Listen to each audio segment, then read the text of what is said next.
So good morning. I am so delighted to have you here. So I'm Robert Austin. I'm the social studies specialist at the State Board of Education. If you've never seen a social studies specialist out in the wild, we normally do get out every once in a while, but like all of you, we're pretty much hemmed in right now. So we're here instead in this amazing opportunity to have an online version of our A Place for All Civics Conference, which we've had now for 3 years. This is our third year. None of us ever would have expected the kinds of events that we've seen over even the last few months, but here we are. And I want to put a shout out to You Serve Utah, which is an organization that is dedicated to community service. And if you don't know about their work and the ways they try to connect other folks around the state with community service, they're a great place to check out. And speaking of service, I really want to take this opportunity to thank you as educators, especially over these last few really unpredictable months. We're all living in some really incredibly rich and challenging times. I had a friend of mine talk to me about, like, this seems like a social studies simulation that's gone really bad. But at times like this, we're really taught about the contingency of history and the importance of service to one another, the need for understanding context and complexity, and the critical and vital importance of helping students find purpose and opportunities for service in their communities. If there were ever a time when social studies education and civics in particular were essential, it's now. So it's fitting that you're here joining us in this new virtual reality to explore ways in which we can enhance and deepen the opportunities for civic engagement for our students. You're going to hear in a few moments from Representative Dan Johnson, who successfully shepherded a bill through the Utah Legislature last session dedicated to exploring innovations in civic education. You're also going to hear from leading thinkers and researchers from across this great nation. And one of the great opportunities in this kind of virtual world is that we are able to tap into people from all over the country who don't have to hop on a plane to be joining us. They're going to share ideas and pose questions for you to consider. I hope you'll find the conversations interesting and challenging and illuminating. We're also going to give you opportunities to join small breakout rooms to listen to one another and think together about the ways you might incorporate some of the ideas that you hear today. This conference, like any event like this, is designed to be a springboard for further work and reflection. And if you're like me, you aren't going anywhere anytime soon, except maybe to Puerto del Patio or Laguna del Living Room. So you'll have time to think and plan and then implement some of the ideas from today. Now, I'm assuming that you're here because you, like me, believe we can do better by our students. I don't need to remind you about the current state of affairs when it comes to civics education, because you get reminders regularly from our NAEP scores, or maybe from vacant stares in your US government classes, or from the statistics of low voter turnout from young voters in Utah. Luckily, we have organizations like the League of Women Voters and Voterize in Utah to help grow the student registration numbers. And Hope from Voterize and folks from the League of Women Voters are actually with us today, and we'll put the link to that URL in the chat box, and hopefully you'll just be able to explore and cull lots of great resources that will be available for you today. We have our work cut out for us. I can tell you that I received a phone call from a student earlier this school year, from a senior here in Utah. She called to complain about US government and citizenship. And she didn't know why she had to take it again to yet again hear about the three branches of government, which she had learned about in 8th grade. And while I tried to explain that the standards for the class were designed to be more engaging and challenging for her, she would have none of it. She was not getting what she needed or wanted in her class. And eventually she just hung up on me, which is too bad, because I didn't get to tell her that she was actually exhibiting the exact sort of agency and drive that we want on the part of our students. I wanted to tell her that I can count on one hand the students who have ever called me, who had the skills to not only wonder if there was a social studies person somewhere who was the reason why she had to take that class, then actually find me, then call me and voice concerns. I can understand her complaint. Imagine for a moment if she were a basketball player on a team and I were her coach. I would have her practice her drills, shooting, passing, dribbling, setting up screens, learning the rules of the game, then more drills, and then more. But if I never let her play the game, why does she want to continue to do that work? And that's what happens far too often when we teach civics. We teach procedures, we explore bills or the separation of powers, or our rule book, the Constitution. We study for the high school graduation civics test. Yet we rarely support and encourage students to get in the game. That's what today is about, getting in the game. There are some who argue that students cannot get in the game until they have a firm grounding in the content. I want to challenge that binary thinking, that dual vision of how things work, the thinking that tends to separate the dancer from the dance, the player from the game.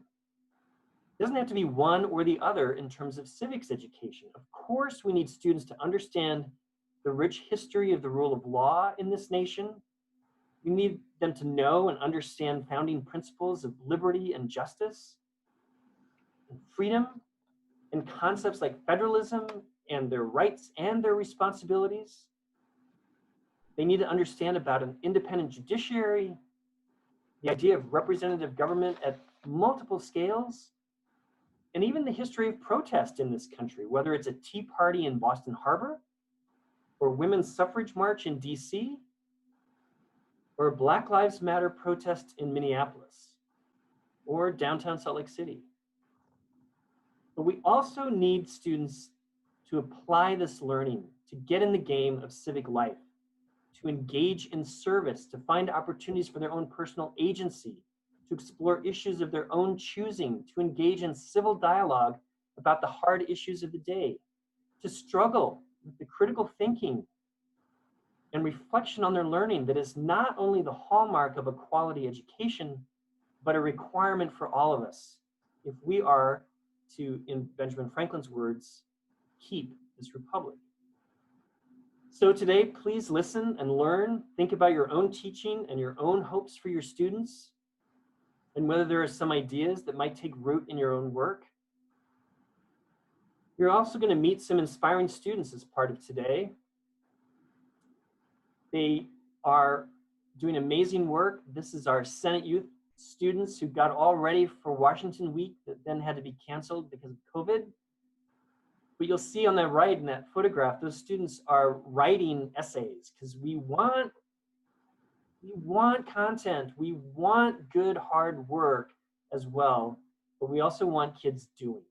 Today you're going to meet some great students. You're going to meet one right now. This student joining us is going to lead us in the Pledge of Allegiance, because there's no good civics conference that doesn't start with the pledge. Arundhati Uman is a rising junior at West High School. She holds a strong passion for student involvement in our community.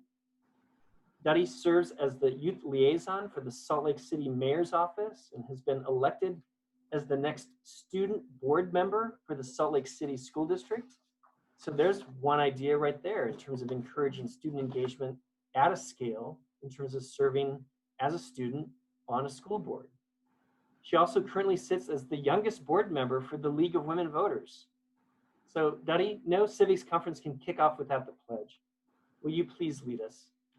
Yeah, absolutely. I'd like to invite you all to join me in saying the pledge. Here we go. I pledge allegiance to the flag of the United States of America and to the republic for which it stands, one nation, under God, indivisible, with liberty and justice for all. Thank you. I have now the pleasure of welcoming Representative Johnson to speak with us. Give you a little bit of biography about Representative Johnson. He grew up on a farm in eastern Nebraska. This is where he learned many of life's lessons, especially the value of hard work. He's the first person in the generations of his family to graduate from college, something that he and I share in common.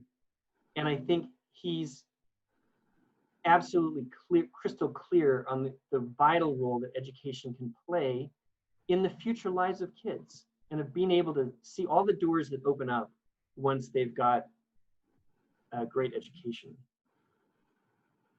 Representative Johnson has a bachelor's degree from Peru State Teachers College, a master's from the University of Nebraska at Omaha, an educational specialist degree from the University of Nebraska at Lincoln, and a doctorate degree in educational leadership. He's been an educator for 50 years, folks, serving 42 years as an administrator. Most recently, he served as the assistant superintendent for the Tooele County School District in Tooele, and retired in 2018 as the director of the Edith Bowen Lab School, College of Ed and Human Services up at the University, up at Utah State.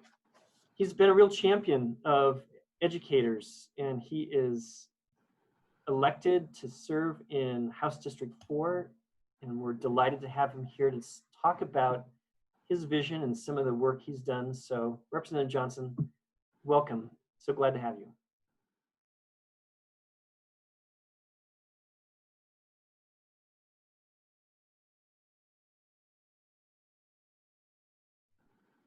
I'm really glad to be here, Robert. I'm thankful for you, and also for Judi Hilman and others who have worked so hard to put this together.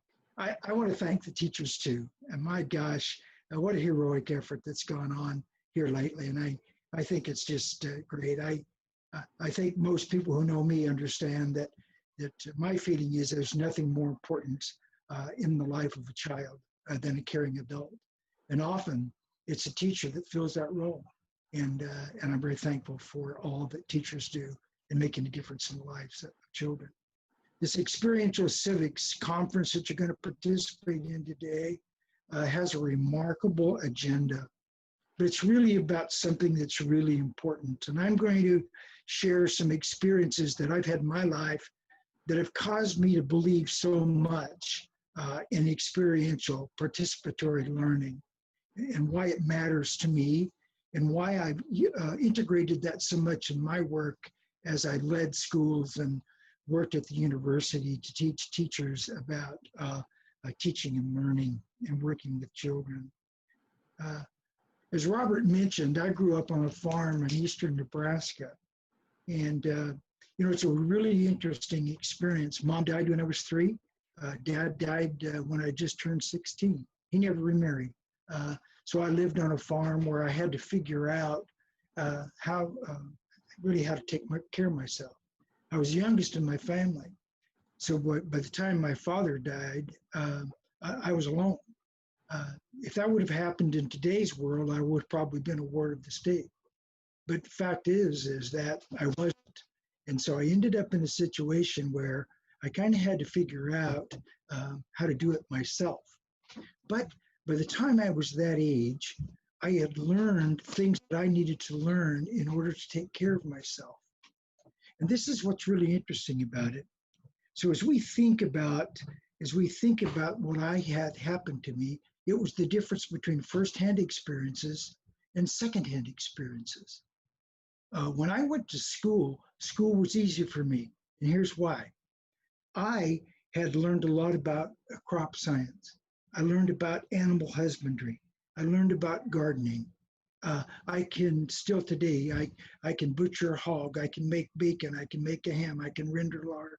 I know how to make a pie using lard and all of those kinds of things. I know what it tastes like. I know what it smells like. I know what it feels like. And so when the teacher gave me a book when I was a little kid, I could read it and I could feel it. I could touch it. I'd been there. It made sense to me. When the geometry teacher wanted me to figure out angles, well, heck, that was easy. I built barns. I built fences. I made things. Or if somebody wanted me to figure something out, I'd done mechanics. I can take a John Deere tractor apart and put it back together. I knew that when something broke when I was by myself, I had to fix it. I had to figure it out. So critical thinking really wasn't that hard. And I think that those kinds of things can be integrated for kids. A lot of times they come to school, they haven't had the experiences I've had. So they learn it from secondary experiences. But if all that ever happens to a child is for somebody to stand up and just tell them about things, what's the level of integration in their mind? I wonder sometimes, without the senses, without sensation, how does perception get developed? And then with that, what is the lack there in the cognition, in their behavior, in their thought? And so as I worked in schools, I really tried to teach teachers that, you know what, if you take a standard in any particular subject and you unpack it for knowledge, skill, and enduring understanding, you identify essential questions, and you can link that up to a really powerful curriculum. That is a great step. But what if after the teacher has figured all of that out, they could actually take a child out into a place where they could actually do it? The sensation, the perception, and the resulting cognition, it's different. And that's why I'm really in favor of what Robert wants to have happen. That's what I want to have happen. Currently, right now, you as social studies teachers know and understand that, what's required of you in the state of Utah anyway, as a graduation requirement, is for kids to take another test. Well, that can be okay if the student really understands the meaning behind the answers to the questions on the test. But if it's just an memorization and that's the only experience with it, I'm not sure we have the depth of knowledge that we really want a child to have as they move into our society. And so I could see that there's just such a need for something in addition to that test. So that's the reason behind House Bill 334, civics engagement, the pilot project, because there's some components that were really important to me in getting this funded and in this pilot program. One that's very important is what Robert and others will lead, and that is your staff development. My gosh, what is it that we want teachers to know and be able to do that's any different than we could ask that same question to a child? What do we want a child to know and be able to do? Those questions apply in the same way. And so that was part of this pilot project. It was the opportunity for teams to be able to get together and to reflect upon the experience they've had in engaging kids in participatory civics learning. And you guys, you teachers, you can do this. And I hope that you will learn ways in which you can. So that was part of HB 334. But there's another important piece to it too, and that was gathering data about the child. What was the experience the child had? What kind of feedback were we getting from kids from engaging in such experiences? And though bringing that together with the staff development and the actual data collected from the experience gives us an opportunity to define how we're going to move forward. And that's the piece that was really exciting for me in House Bill 334. Well, that isn't going to get funded, and I think you all understand that. But that doesn't mean that you still can't participate in this conference, that you still can't try to do this yourself. And I would encourage you to do it, because here's what I'm going to do. I'm not going to quit either. You know what I'm going to do? I'm going to reintroduce this bill, and I'm going to push on it as much as I can until we get the funding. Because this, I believe, Robert, you can correct me on this, but I believe it was one of the first times that we'd ever had funding done this way for social studies teachers in our state. You know, a lot of things are done, and it's okay for math and science and special education. Those things are all really important. But you know what we do with our teachers in social studies and social studies education, I think it's just absolutely critical as we move forward, not only in our state, but across the nation.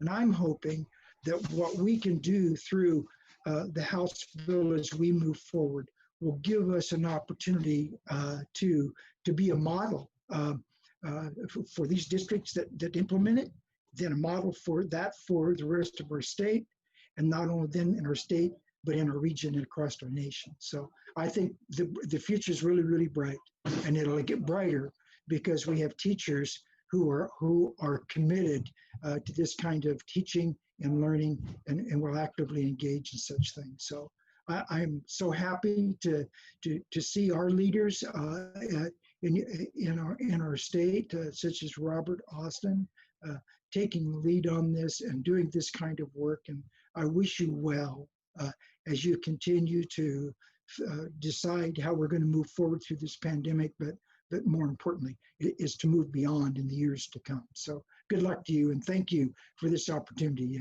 to be with you today. Well, thank you, Representative Johnson. You're right that this is one of those rare moments when there was a little money coming our way, only to have it pulled because of COVID.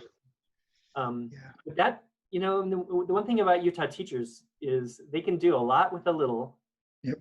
So the idea today to start with is to think about the ways that we can learn from one another and collaborate. And so you're getting some shout outs in the chat room of appreciation. We really do appreciate your long commitment to education. And you know, if I need to learn how to make a pie, I'm gonna hit you up. You know what? You do a lot.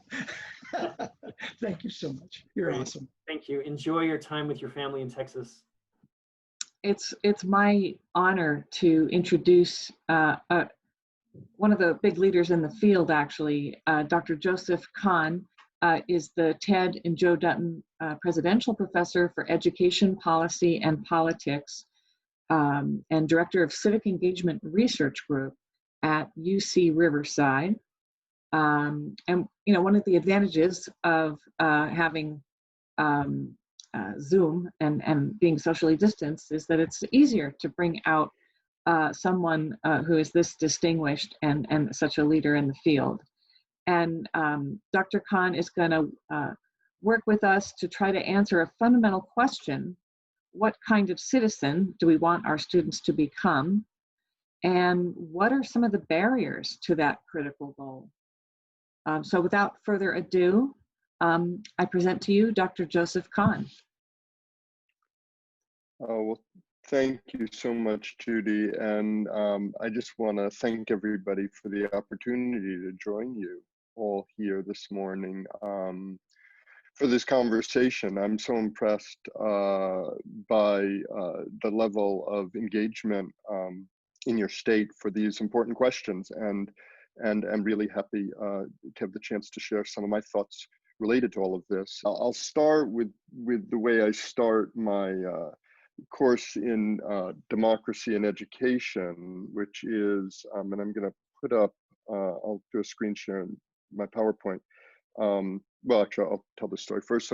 So start the course in democracy and education by just asking all the students, they're all students who are going to be teachers, in the teacher ed program, how many of you believe in democracy? And they look back at me slightly, some puzzled, some annoyed by the obviousness of the question, and everybody says it's important.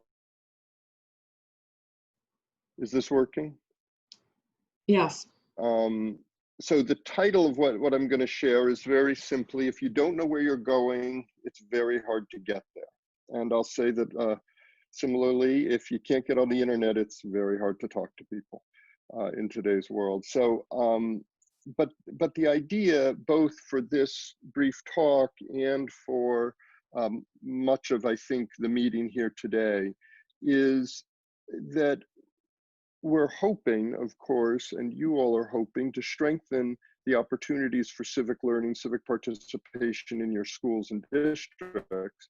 And in order to do that, we have to get a clear sense of where we're going to focus. It's a very big agenda, as the speakers already talking today have highlighted. And so trying to figure out where exactly should we focus if we're going to try to move forward with this agenda is helpful, or at least we're hoping it's helpful. So in my conversations with Judi and Robert, what I have done is pulled together a brief talk that highlights, both from research and from school change efforts, some of the priorities that civic educators around the country are really focusing on right now. And I want to surface some of those so that in your breakouts, you can think about which of those kinds of priorities, which places do you want to go? Because often schools can't do everything, even though they're asked to. You need to pick, what do you want to focus on first? What are some things worth focusing on? So that's what we're gonna try to do here. The first question, though, that I thought I would start with would be asking you all, how would you rate the health of our democracy right now? And I think I'm just sort of curious on getting the temperature in the room, as it were. And I think Judi just put up a little poll for people to pick, somewhere between 1 and 8. So how many votes do we have? I bet people have done it. We've got 97 out of 131. Okay, the polls close in 10 seconds. Yeah, that's right. We have 72% of the precincts are reporting. Exactly. Up to 106. See, this is our good way to see if everybody is awake. So exactly. Awesome. I think right. let's just go with it because I want to keep rolling. That's right. So what do we have as results, Judi? Okay, it's one. There it is. Share results. Here we go. 1% of folks thought it was very healthy. 2% thought it was somewhat healthy. 12% thought it was healthy. So it definitely skews towards the unhealthy side. We've got 16% saying very unhealthy and 24% just saying unhealthy. So what I take away from that, not that it's a huge surprise, and part of why we did it was we do think in online teaching using these polls can be engaging for students, but is it does give a sense that many of us are very concerned about the health of the democracy, and that, I should say, is also borne out in certainly in national polling as well. So I'm going to go back to sharing my screen, and we'll say that one of the ways you can see that concern regarding the health of the democracy is by looking at trust in government. So in 1964, sort of the end of the baby boom, they asked adults, how much do you trust the government to be responsive to your needs? And 77% said yes. And in the 2010s, sort of the past decade, it's bounced around a little bit, but the average has been 25%. And so what we see is a radical shift, really, from about 3/4 of folks living in the US saying, we trust our government, government is responsive, to about 3/4 saying we don't. And I think what's also interesting is that this trend from the 60s and 70s into the current period, this downward trend in trust, is reflected in many institutions, not just government. It's reflected in the media, which went from 72% to 32% trust. It's reflected in the medical system, which went from 80% to 37%, again, cut in roughly half the number of people who trust the medical system. And in schools, something we all care a lot about, it went from 62% to 31%. So again, we see roughly trust in our major institutions being cut in roughly half. Well, I think it goes without saying that if a government that is supposed to be of the people, by the people, and for the people isn't trusted by the people, something significant is wrong. And the answer isn't to tell people, oh, trust the government. They have a right to make up their own minds on that. It's to figure out how can we make government more responsive, as well as these other institutions more responsive to what people need, and in doing that, figure out how we can, have a more high functioning, perhaps healthier government and ultimately society. So I'd say, democracy is precarious. It's always been precarious. But Benjamin Franklin, asked by someone coming out, as I believe they were working on the Constitution, saying, what are you doing? What have you done? And the statement was, we're creating a republic if you can keep it. And that really is still a challenge, which is not to say that I think our republic is about to disappear like this man standing on the edge of the cliff, or sitting, but it is to say the strength of our democracy is always precarious, and we always have possibilities of strengthening it, but we also have the possibility of moving in the wrong direction. So let me just highlight a couple key issues just for us to take a look at here.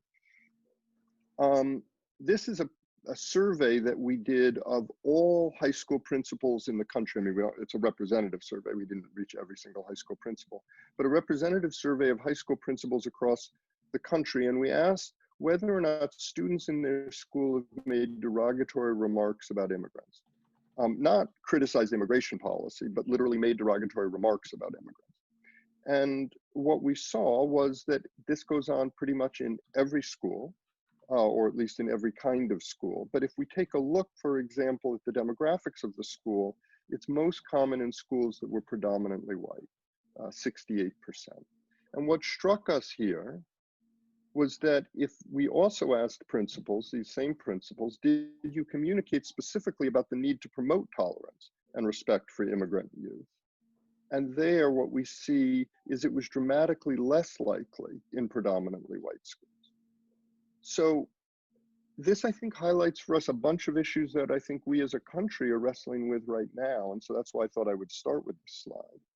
That part of democratic education and promoting civic education is about the broader culture of the school. Is the school, and this is only one indicator of it, but it's an important indicator, is the school espousing a democratic ethos where tolerance is prized, where respect for all people is upheld, and that it may be in some cases the hardest to promote where it's the most needed.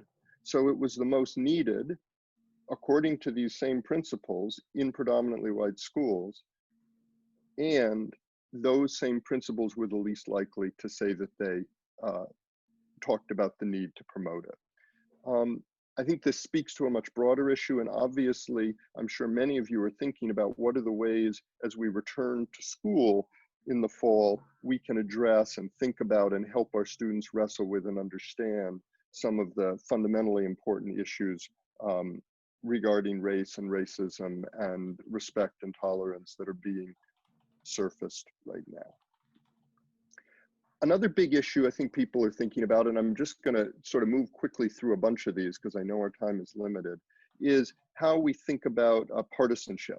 So I'll share with you a poll that was taken by Gallup in 1960, which asked parents, again, nationally representative, would you be unhappy if your child married a member of the opposite political party? And if we had more time, I'd ask you to guess. But 4.5% said yes, that would make them unhappy. And in 2010, they asked the same question, and over 40% said it would make them unhappy. Just one indication of rapidly expanding partisanship. And you know, the Pew Research Center just did a survey in 2017 on this topic. It was the first time in the history of them asking this question that a majority of respondents said members of the other political party make them either fearful or angry. So what we're seeing on both sides of the aisle, frankly, is large numbers of the public feeling a great deal of fear and anger and dislike of members of the opposing political party. That was not always the case. And I don't think it's hard to understand why, when people feel these very negative feelings towards the other political party, it's very difficult for government to function productively. Which is not to say that the answer to any of this is tell people, oh, you shouldn't feel fearful of people who are espousing views that make you scared.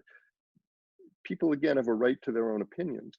But it is to say we have to think about to what extent are those feelings rooted in appropriate beliefs. To what extent might they lead a member of, one to reflect on their own political party? And to what extent do we want to run our classes in ways that may lead to more understanding and less arguing? So for example, a lot of people talk about structured academic controversy as a way of helping people understand the viewpoints that animate those they may disagree with. There's a lot more to say about that, but thinking about how to deal in a highly partisan world may be something that you in your schools want to think about. It is worth saying that strong partisanship can distort reasoning. Rather than evidence and arguments helping to shape judgments of policy positions, one policy's positions often shape judgments of evidence and arguments. So for example, they've done experiments where they show people a op-ed, and it's on a topic that many people aren't deeply familiar with, and they use the exact same letter, but they swap out Democrat or Republican in the letter, depending on whether the person is a Democrat or a Republican. And what they find is that if a Democrat reads the exact same op-ed and it says Democrat on it, that a Democrat is proposing this, they rate the quality of the argument and the strength of what's being said much higher than when it says Republican, even though the words on the page are the exact same. And the exact same phenomenon happens with Republicans. And so what we see from that kind of a study is that one's attachments to a political party or attachments to an ideological position is getting in the way of people actually reading the words on the page and developing their own opinions. So again, this is something that I know as educators, we all care deeply about. We want our students to be thinking, not just saying, well, which side are you on? And if we're going to do that, we may want to think about how can we build in attention to really high quality reasoning as part of what we do in our civics education. And we can talk more about ways to pursue that. Well, this is a slide, many of you may have seen this, Abraham Lincoln supposedly saying, don't believe everything you read on the internet just because there's a picture with a quote next to it. And I think in a context of low trust, which we've discussed, in a context of growing partisanship, which we've discussed, and then you add to that the internet, it's not a surprise that there's a great deal of circulation of misinformation. And there's no doubt that as misinformation circulates, it makes our ability to have reasoned, thoughtful discussion that much harder. It makes it that much harder to have high quality decision making if your decision making is based on things that just aren't true. So one of the things that, of course, your schools probably do and can focus more on is what are ways in which we can support assessments of credibility, both on the internet, but frankly, as we head into, or maybe we never head out of a political season, it's always important, not just on the internet, but everywhere, to be judging the quality of the claims that are being made. I'd say that there are a couple basic strategies that frequently, I think research is showing us are most important. First, that you highlight and work with students on developing the skills needed to know what a credible source is and how to judge something one finds on the internet.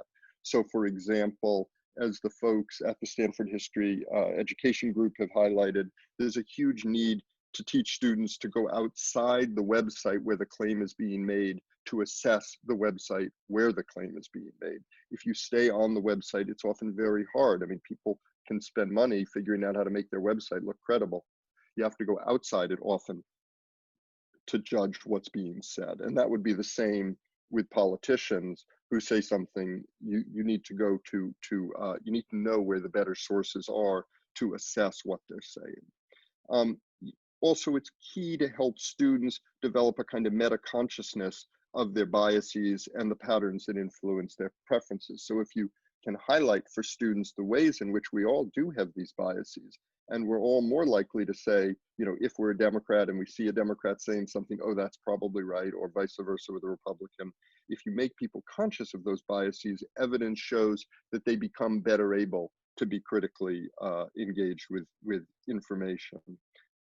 And then also super key is to give students chances to practice. What we find again and again in our studies is it's not like you teach it once, people know how to do it, and then they do it well thereon after. It's much more that it's a cycle of learning, practicing, reflecting, learning, practicing, reflecting that really gets you there. And then finally, I won't say much about this, but I think we're seeing a lot of this. It's also key in terms of digital literacies to talk with students about production and circulation, because students in this new digital age have an amazing power and ability, if they choose to use it and use it effectively, to help shape the nature of discourse on civic and political issues. We want them to use it powerfully. We want them to use it appropriately. These are things we can also teach in our classes. I won't go into a ton of depth here, and the representative already spoke of this a great deal, I think. We really need both, right? We need attention to lived civics. What are our lived experiences? And we need attention to what we might think of as book civics. None of us want people, there's no way, you know, government isn't just about understanding what's in a textbook. It's about paying attention to what's happened in your lives and the lives of people around you, thinking about how to be responsive to all of that. It's about having those lived experiences validated and attended to in class, which doesn't also mean that students can't challenge one another's interpretation of their own experiences. That can be healthy as well. But it does mean that those experiences should be a part of the conversation.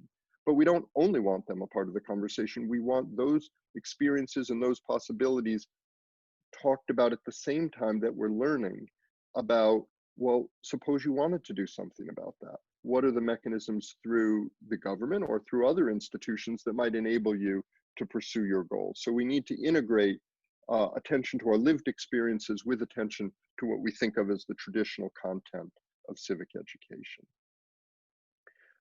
Judi mentioned in the intro that I'd say a little bit about what kind of citizen. So with my colleague, Joel Westheimer, several years ago, we wrote an article with this title, What Kind of Citizen? And what we were trying to highlight is that there are many different visions of what a good and active citizen does. There's not just one.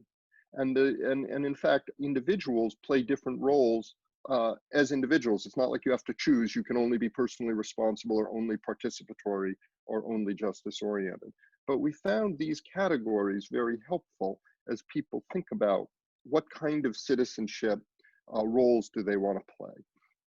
So for example, a personally responsible thing to do, you know, in terms of COVID, you know, might be to wear a mask so that you, if you happen to be infected, you don't infect other people, and to wash your hands.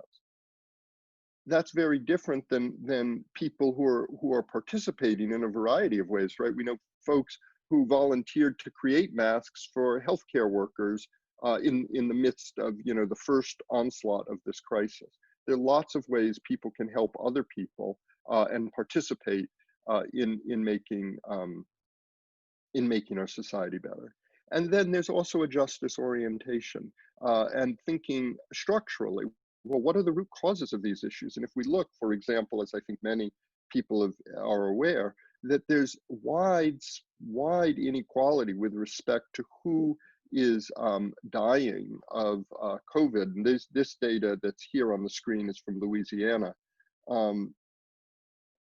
if it's far more likely that a certain group, and in the case of COVID, African Americans are much more likely to die of COVID, then that may surface other issues which make us want to ask questions about what are the healthcare system like for all people? How equal is it? Can we make sure that everyone can get adequate healthcare, as well as and some of it may be around pre-existing conditions? What can we do? Thinking about those structures, about the fundamental drivers of the problems that we see in society, is a justice orientation. Well, I'd encourage you, as you think about what you want to do in your school, in your district, to think about, in what ways are we promoting personal responsibility? In what ways are we supporting students to be participating? In what ways are we asking them to be justice oriented, to think about root causes of problems and how to respond? Those are all things one could take up and could promote through your schools. As you can maybe tell from some of my comments, I'm very committed in a lot of the research work as well as the school reform work I'm doing to helping schools, and especially districts, though it's also wonderful if the whole state can do it, to make a systemic commitment to civic education. And what I mean by that is, I think, as many of you know, it's possible, and we have many heroic teachers, many of you I am sure, who focus on civic education in great ways, even without the support of the system. But often that means that whether or not a young person gets a really powerful civic learning opportunity is tied to an idiosyncratic thing about a given teacher. Oh, you had this teacher? Oh, so you got to do that project and that simulation or whatever it was. The question, I think, for us in terms of school reform is, can we promote a systemic commitment? And how can we do that most effectively so that we're sure all children are getting it and that, you know, it's equally available?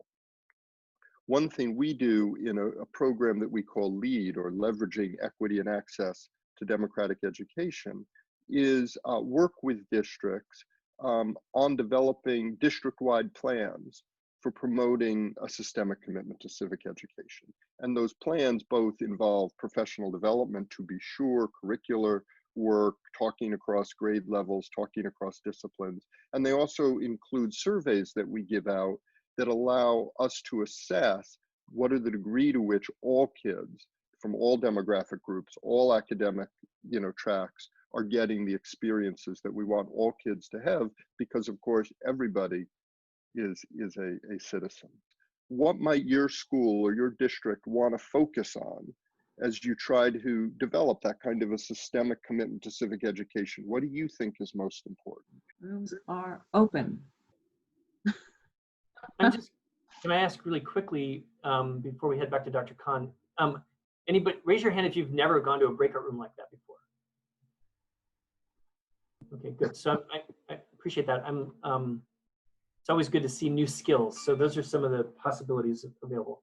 Well, I'll just say first, welcome back, everybody. I know the time was short in the small groups, but I know that you will have more opportunities as the day goes on to continue these conversations. I just, before wrapping up, if people have either thoughts they want to share or questions they'd like to raise, just want to give a few moments for that. You can either put them in the chat or you can, jump on in. I know that can be challenging with so many people, but I think just go for it or make a comment. We have some good ideas about like in the classroom, but I'm hoping maybe you'll speak to some of the systemic ideas of maybe how we can approach within our school or our districts or something like that. Sure. So there's and I appreciate that, because I think this is one of the things that the field of civic education really has to work on. And I know that a number of the folks who are on panels coming up today will speak to this. Certainly, for example, Sean Healy has really been a leader in the entire state of Illinois at figuring out how to help both individual districts and the state take a systemic approach, and others are working on this as well. I think the first thing to do is to name it. So for example, we've done work in Chicago where the district has made a commitment to civic life and to equitably providing civic learning opportunities for all students. In Oakland, California, the school board passed a resolution where, and they reoriented their graduate profile to go from college and career ready to being college, career, and community ready. And then what they did, because they know that you've got to get teacher voices in there, is they created, and we supported this process, but they did it, a stakeholder group of teachers and community folks who defined what does it mean to be community ready. So you have students talk about what does it mean to be community ready, teachers, people from the community talk about community ready, and they came up with an agenda. What would it mean to graduate community ready? And then what are the implications of that for what we do in education? So that's sort of figuring out what do we actually care about here. We also did focus groups, you know, and this is something we've done with a lot of districts, where we'll go out and meet with teams of teachers and do focus groups. What are you guys currently doing? What are you struggling on doing? Just as a means of surfacing things. It doesn't tell us everything one needs to know, but no one ever has time to know everything you need to know. You got to find out stuff to get started. And so facilitating conversations, whether it's a focus group or just a PLC or a workshop, whatever it is within the school or the district, to have that conversation. What are we doing? What would we like to do? We do a yearly survey in a number of districts where we ask students, what learning opportunities are you getting? So how often do you get opportunities to discuss controversial issues? Do you do a service learning project? Did you do one this year? It gives you a sort of benchmark. Oh, 28% of our students did a service learning project. Do we want to move that up? Or, we ended up having more service learning. You know, in one district, we found that the IB program actually provided fewer of the civic learning opportunities than the rest. Well, not that the IB program doesn't do good stuff, but for whatever reason in that particular district, the way it was set up, it wasn't addressing some of these civics issues. Or we found out in one district that English language learners are getting fewer of these opportunities than other groups. Those are things you can get out of a survey that allow you then as a district to make a systemic commitment to doing it equitably. And if people want more information on that, just shoot me an email. I'm happy to either set up a time to talk or send you some links, whatever would be helpful. The challenge with a conference like this is it just gives you a little taste, right? That's true. So you have a little taste, and you have our conference agenda has links to the resources. The wonderful news is that Dr. Kahn is accessible, like so many people, because he believes strongly in this work. And you're going to find some amazing opportunities to either read or learn or dig in on some of those levels. I think like the baseline survey, just to kind of be able to set some goals, I think is a wonderful idea. So as you're thinking about some of the takeaways that you have here, also please note that there are some great points in the chat. What we'll do at the end of this, but you can also do in Zoom, is you can copy the chat at any time. It's muted, but if you want to do jazz hands to thank Dr. Kahn, that would be awesome, right? So you can see, or we can do all of our. And I'm going to just turn it right over to Andrew Wilkes, who has been, I have to just say, a real mentor to me and to what we're trying to do here in Utah now for a number of years. And we're so lucky to have his leadership and his mentoring. And also, you wouldn't have HB334. It'll come back. But you wouldn't have HB334 without Andrew's support. So without further ado, Andrew Wilkes from Generation Citizen. Thank you so much, Judi, for your incredibly kind and gracious words. It's been a joy to work alongside you and also Robert Austin, and just really appreciate the exemplary way in which you all have been leading the charge for experiential civics in Utah.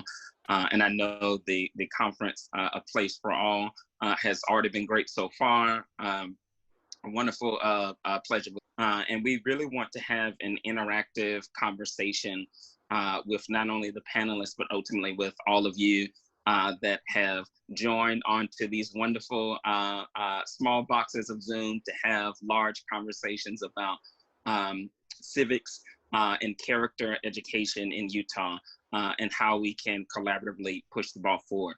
So here's the flow that we're going to work with, just to give everyone a sense of how we'll more or less try to use the time. I'll introduce the panelists' bios succinctly. And then following that introduction, the panelists will share opening stories or case studies that they think are particularly relevant to augment some of the great work that you all are already doing in Utah. I see a question in the chat. I should introduce myself perhaps as I'm getting going. Andrew Wilkes, Senior Director of Policy and Advocacy for Generation Citizen, which is a national civics education group that tries to engage students in experiential learning, and we'll share a bit more about that in just a few moments.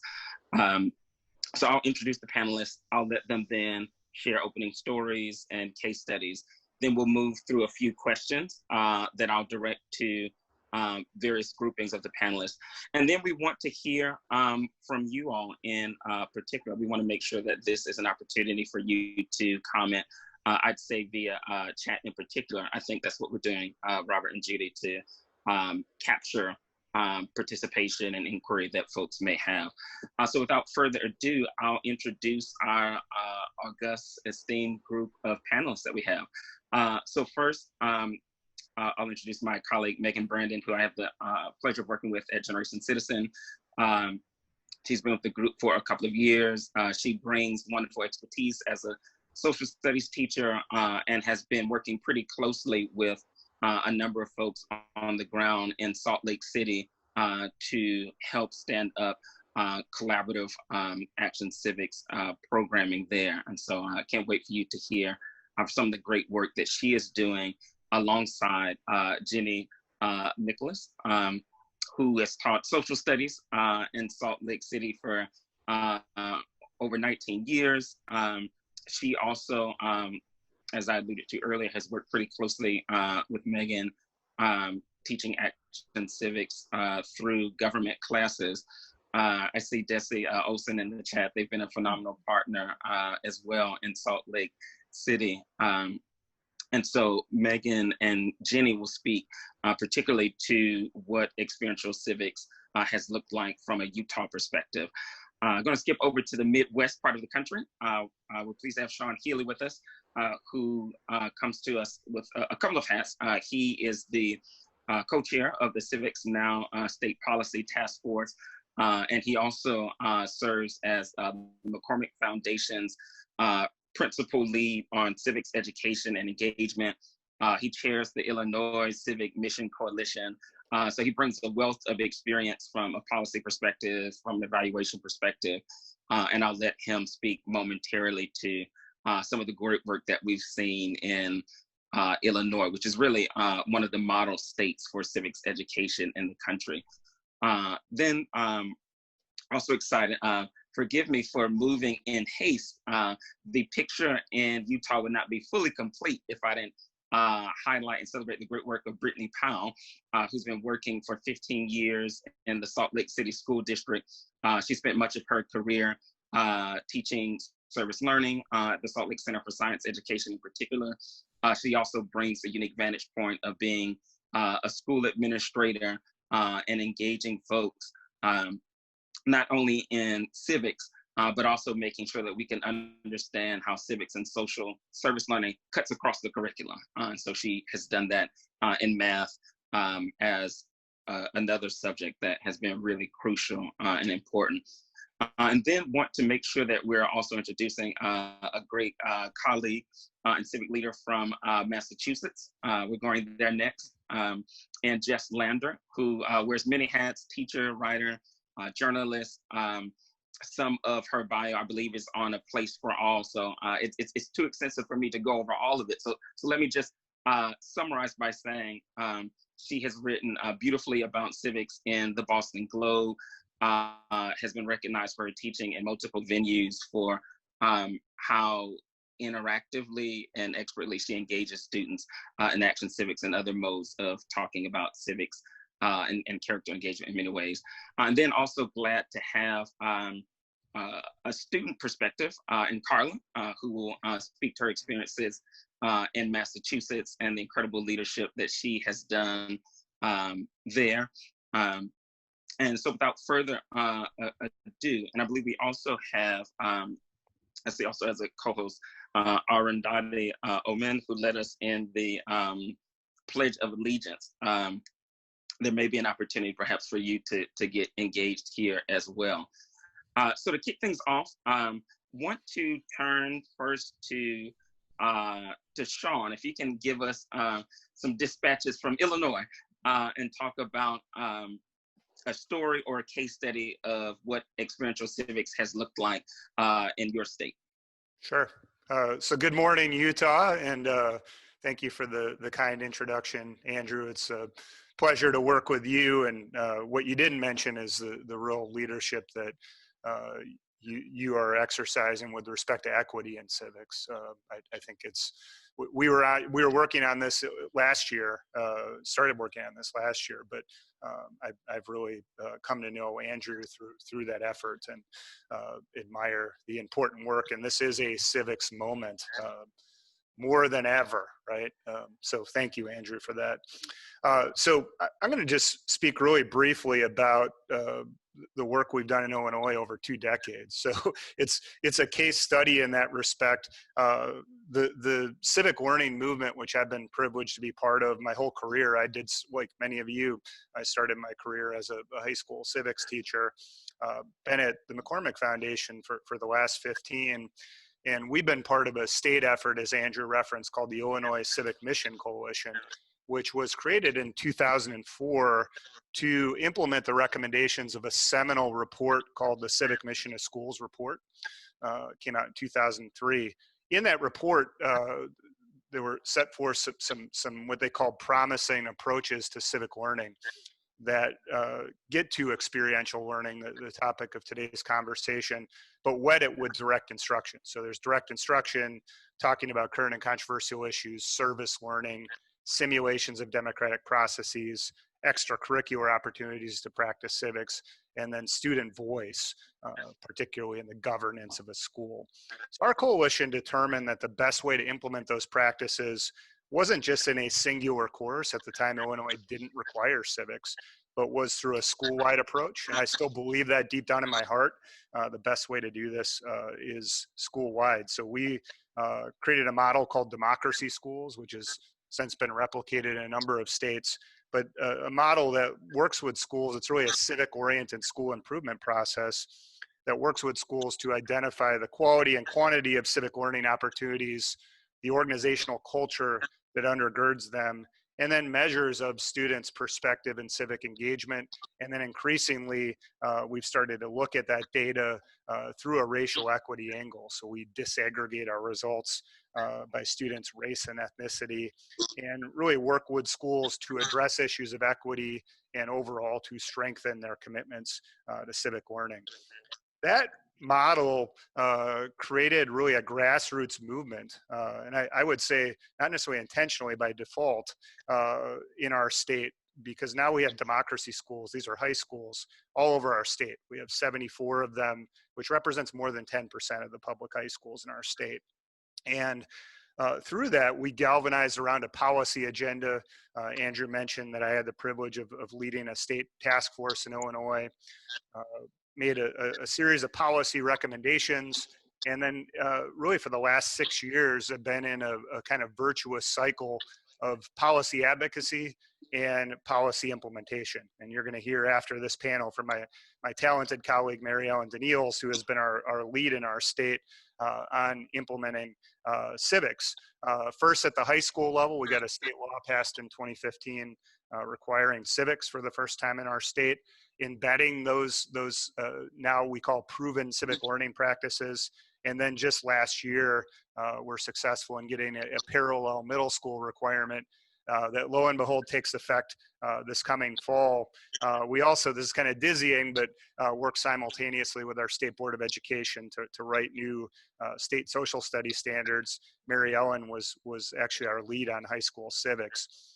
Then I'll just end, which is a place, as I've come to understand the good work that's happened in Utah over the last couple of years with implementation.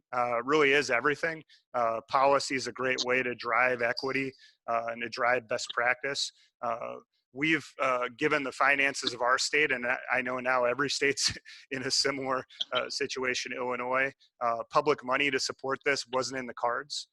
So I work at a foundation.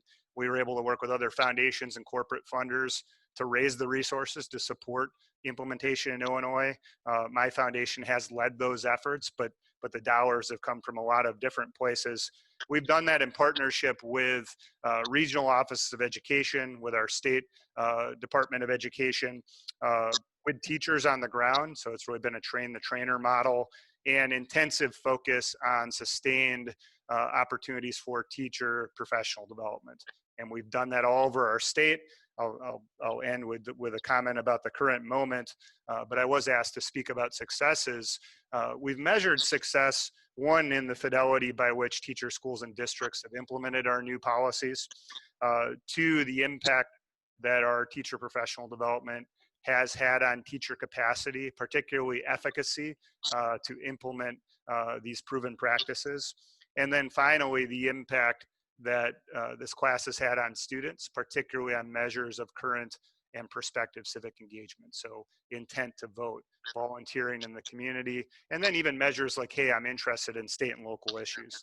And then I'll end just by saying, in the current moment, we have this mandate looming in the fall. Clearly, we've had to pivot to a virtual platform like this. We've been doing weekly webinars for our teachers on best practices on content. Mary Ellen and I just did one this morning on federalism, which is a great conversation for the moment. And then Mary Ellen will talk about this, but we've also developed a platform where teachers can earn micro-credentials on these best practices through 5-week courses. We've actually done that in partnership with our friends in Florida who have been, we're early trailblazers on Riverside in civic learning. So I look forward to the comments of our fellow panelists and to answering any questions you may have about my part of the presentation, and however I can be helpful to supporting your efforts in Utah. Happy to be helpful. Thank you. Thank you so much, Sean. Really appreciate the wealth of information. Just calling out some powerful things about working with teachers on the ground, the importance of assembling private sector support, not only from the foundation, but from other sources, as you mentioned, and the great work of democracy schools as just a few among a rich litany of themes that you lifted up. I want to turn to, Jessica Lander and Carla Capellan, if you all could talk a bit about the Massachusetts experience of Massachusetts case of experiential civics. The floor is now yours. Awesome. Thank you, Andrew. And it's so great to be visiting with all of you in Utah. I'll just talk briefly to start off, and then I know Andrew will talk more about some of the legislative work that's happened in Massachusetts. But I thought it might be helpful to just give you a quick snapshot of what it looks like to be in an action civics classroom. So I teach about 150 recent students in public Massachusetts. And in my class every year in the spring semester, we spend about 4 or 5 months working on action civics. And what that means is that we are both looking and learning about civic knowledge, but also learning and implementing civic skills. And so we start off by identifying problems in our community that we care deeply about. And I'll just give you one example of a couple years ago, some of my students realized that many of their friends were coming to school hungry. And so they came to our class and go, what do we do about this? As we start off with learning about hunger, we start connecting hunger to school success. We then started reaching out to food pantries and local food banks and bringing in experts in the field to help us understand the core problems better. And then we set about figuring out what we could actually do about it. And I think that's what's most exciting about this type of civics work, is that it takes it out of the academic experiment space and really puts it into action in the community. And so we set about meeting with local food banks and local food pantries, and set about meeting with our school and with our central office that manages our school. And we ended up setting up a food pantry that is now run for the last 4 years in the school, serving about 3,000 kids. And it's just one example of one civics project from one of my classes. But I think what's powerful about Action Civics, and I see it again and again each year, is those moments where students realize what they're doing is real.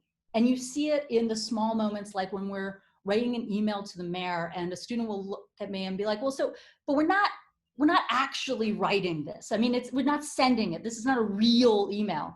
And then I get to go, no, of course we're sending it, and then we're going to go meet with them. And their eyes get really big and their mouths drop. And it's that moment of realizing that their voice is important.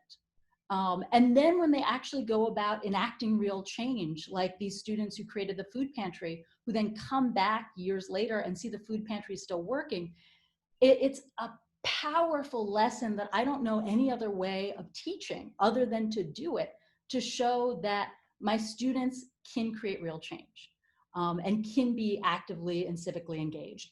And I see the impact years later. My students, and you'll hear from Carla, have gone on to testify in front of our legislature on civics bills and other bills they care about. They've gone on to write op-eds for local and statewide magazines and newspapers. They sit on national boards on civics. They intern with legislative members and with the Attorney General. And some of them want to run for office. And so I just wanted to give a quick snapshot of what I see as the impact of this type of civics, which is not just civic knowledge, but civic skills. Incredibly helpful, and thank you so much for that example of how civics can really be holistic problem solving that creates change, which can be institutionalized in many ways. And I see Robert in the chat really crystallizing some of those things as well. Would love to hear from Carla, who I believe is with us, if you want to build on the Massachusetts study and what you all have learned there as well. Sure. Good morning, everybody. And I just want to share with all of you, as representing young people in this panel today, also about what Ms. Landers said. It's just, I'm going to talk about my experience. Before stepping into Ms. Landers' class, I didn't care about my community. I didn't care about issues that were concerning me and also my peers. And it was really hard for me to believe that I had a voice at that moment, and that I could create change. But after experiencing Action Civics and learning that I could advocate for change through learning Action Civics, I wanted everyone to have the same experience. So after I graduated, I came back to Ms. Sanders' classroom because of the experience that I had, and I knew that other immigrant students might come from the same background I did, won't have the same experience, and they would love to hear from someone who already been through it. So I came back to her classroom and I co-teach Action Civics beside her for 3 years, and it was the best experience of my life. I can tell you that for a fact. After that, I was a part of a national leadership board. I even got the opportunity to coach a group of teachers statewide on how to teach these topics and how to teach Action Civics in their classrooms, and maybe find other tactics that might have worked for me, for my peers, maybe for Ms. Lander in her classroom. And even last summer, as Ms. Lander said, I interned for the Attorney General's Mara Haley's office as part of my love for Action Civics and as part of creating change, because I wanted to learn more about what goes on inside of some of these organizations that maybe us as young people sometimes don't trust or don't believe because we don't know what's going on behind it. So as you can see, Action Civics for me has changed my life completely, and I hope that your students can experience this too soon. So thank you. Thank you so much, Carla. And not only has your life been changed, but you've changed so many lives through coaching on how to effectively teach civics and your own civic experience. So really appreciate you sharing. Action Civics is an important component of experiential civics. And there are also other important dimensions as well. And in that vein, want to turn to, there's actually a question in the chat. So I'm going to real time lift up this question. And then I'll go to you, Brittany. I want to hear about what service learning has looked like in the Utah context. The question on the table for you, Carla, is, could you speak a bit about what some of the COVID-19 work has looked like that you all have engaged in? For us, this COVID pandemic called us through action. So a few weeks before the census day and the stay-at-home order went into effect, I was really worried about the upcoming of the census, and Ms. Lander had reached out to me and my friend Sophia. And even in a normal year, many communities are undercounted, and COVID-19 would likely result in a more inaccurate count because census workers are unable to go door to door because this is what they usually do. But Ms. Lander knew that my friend Sophia and I are deeply engaged in civic work at the state and at the national level. And as young immigrants, we're powerful connectors in our communities, especially me and my Spanish-speaking community, and Sophia in her Arabic community. So she reached out to us to see if we wanted to collaborate and pilot a census campaign in Lowell. And then together we reached out to Friends of Generation Citizen Massachusetts for help creating our census infographics. So throughout this, we started sharing through text messages and through social media, because for us, what was important is that census determined that federal funding for our schools, our hospitals, and our communities. But many people and many communities are historically undercounted and underfunded. So with COVID, it is even more worrisome that communities will be undercounted. And as a young person, we worry about these things because the funding for our schools is there too. So we wanted to raise awareness about this. And other communities of colors and immigrant communities like mine are undercounted and thus underfunded at the same time. So what we did, we created 3 simple shareable infographics explaining the census and why it is important, and how to fill it in with instructions and stuff like that. We share them via social media, as I said, and text messages to friends, asking them to share with other friends and maybe family members too. We found that often immigrant communities are undercounted because they don't understand the census or don't trust it.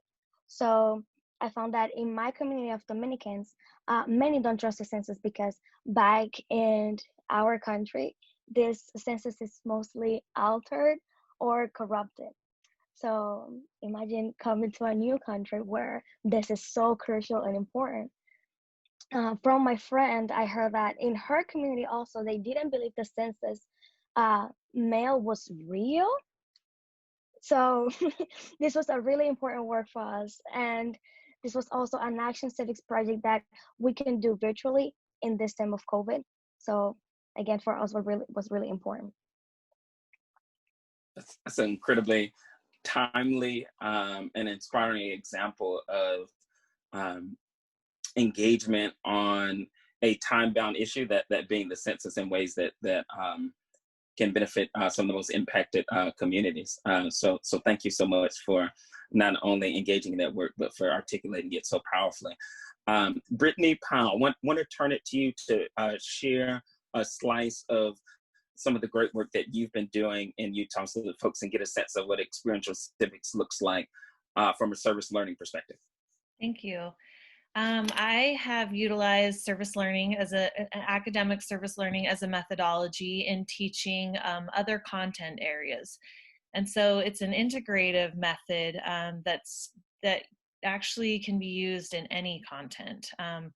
So I've had a lot of experience utilizing it in science, math, language arts, and social studies.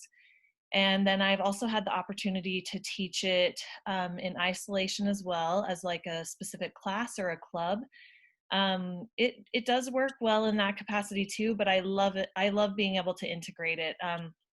And it lends itself to doing some really great cross-curricular collaborations with other classrooms and faculty members.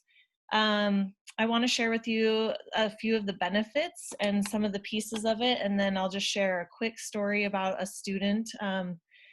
But there are loads of benefits with using service learning in the classroom. One that comes up a lot is student achievement. There's lots of research that supports that students who participate in service learning perform they achieve at higher levels than their non-participating peers. Another benefit is the real-world experience in applying their academics in a real-world context. Just like what Jessica Landers was sharing, that it brings that learning to life and makes kids realize that it's real, and it gives them an authentic platform for their learning.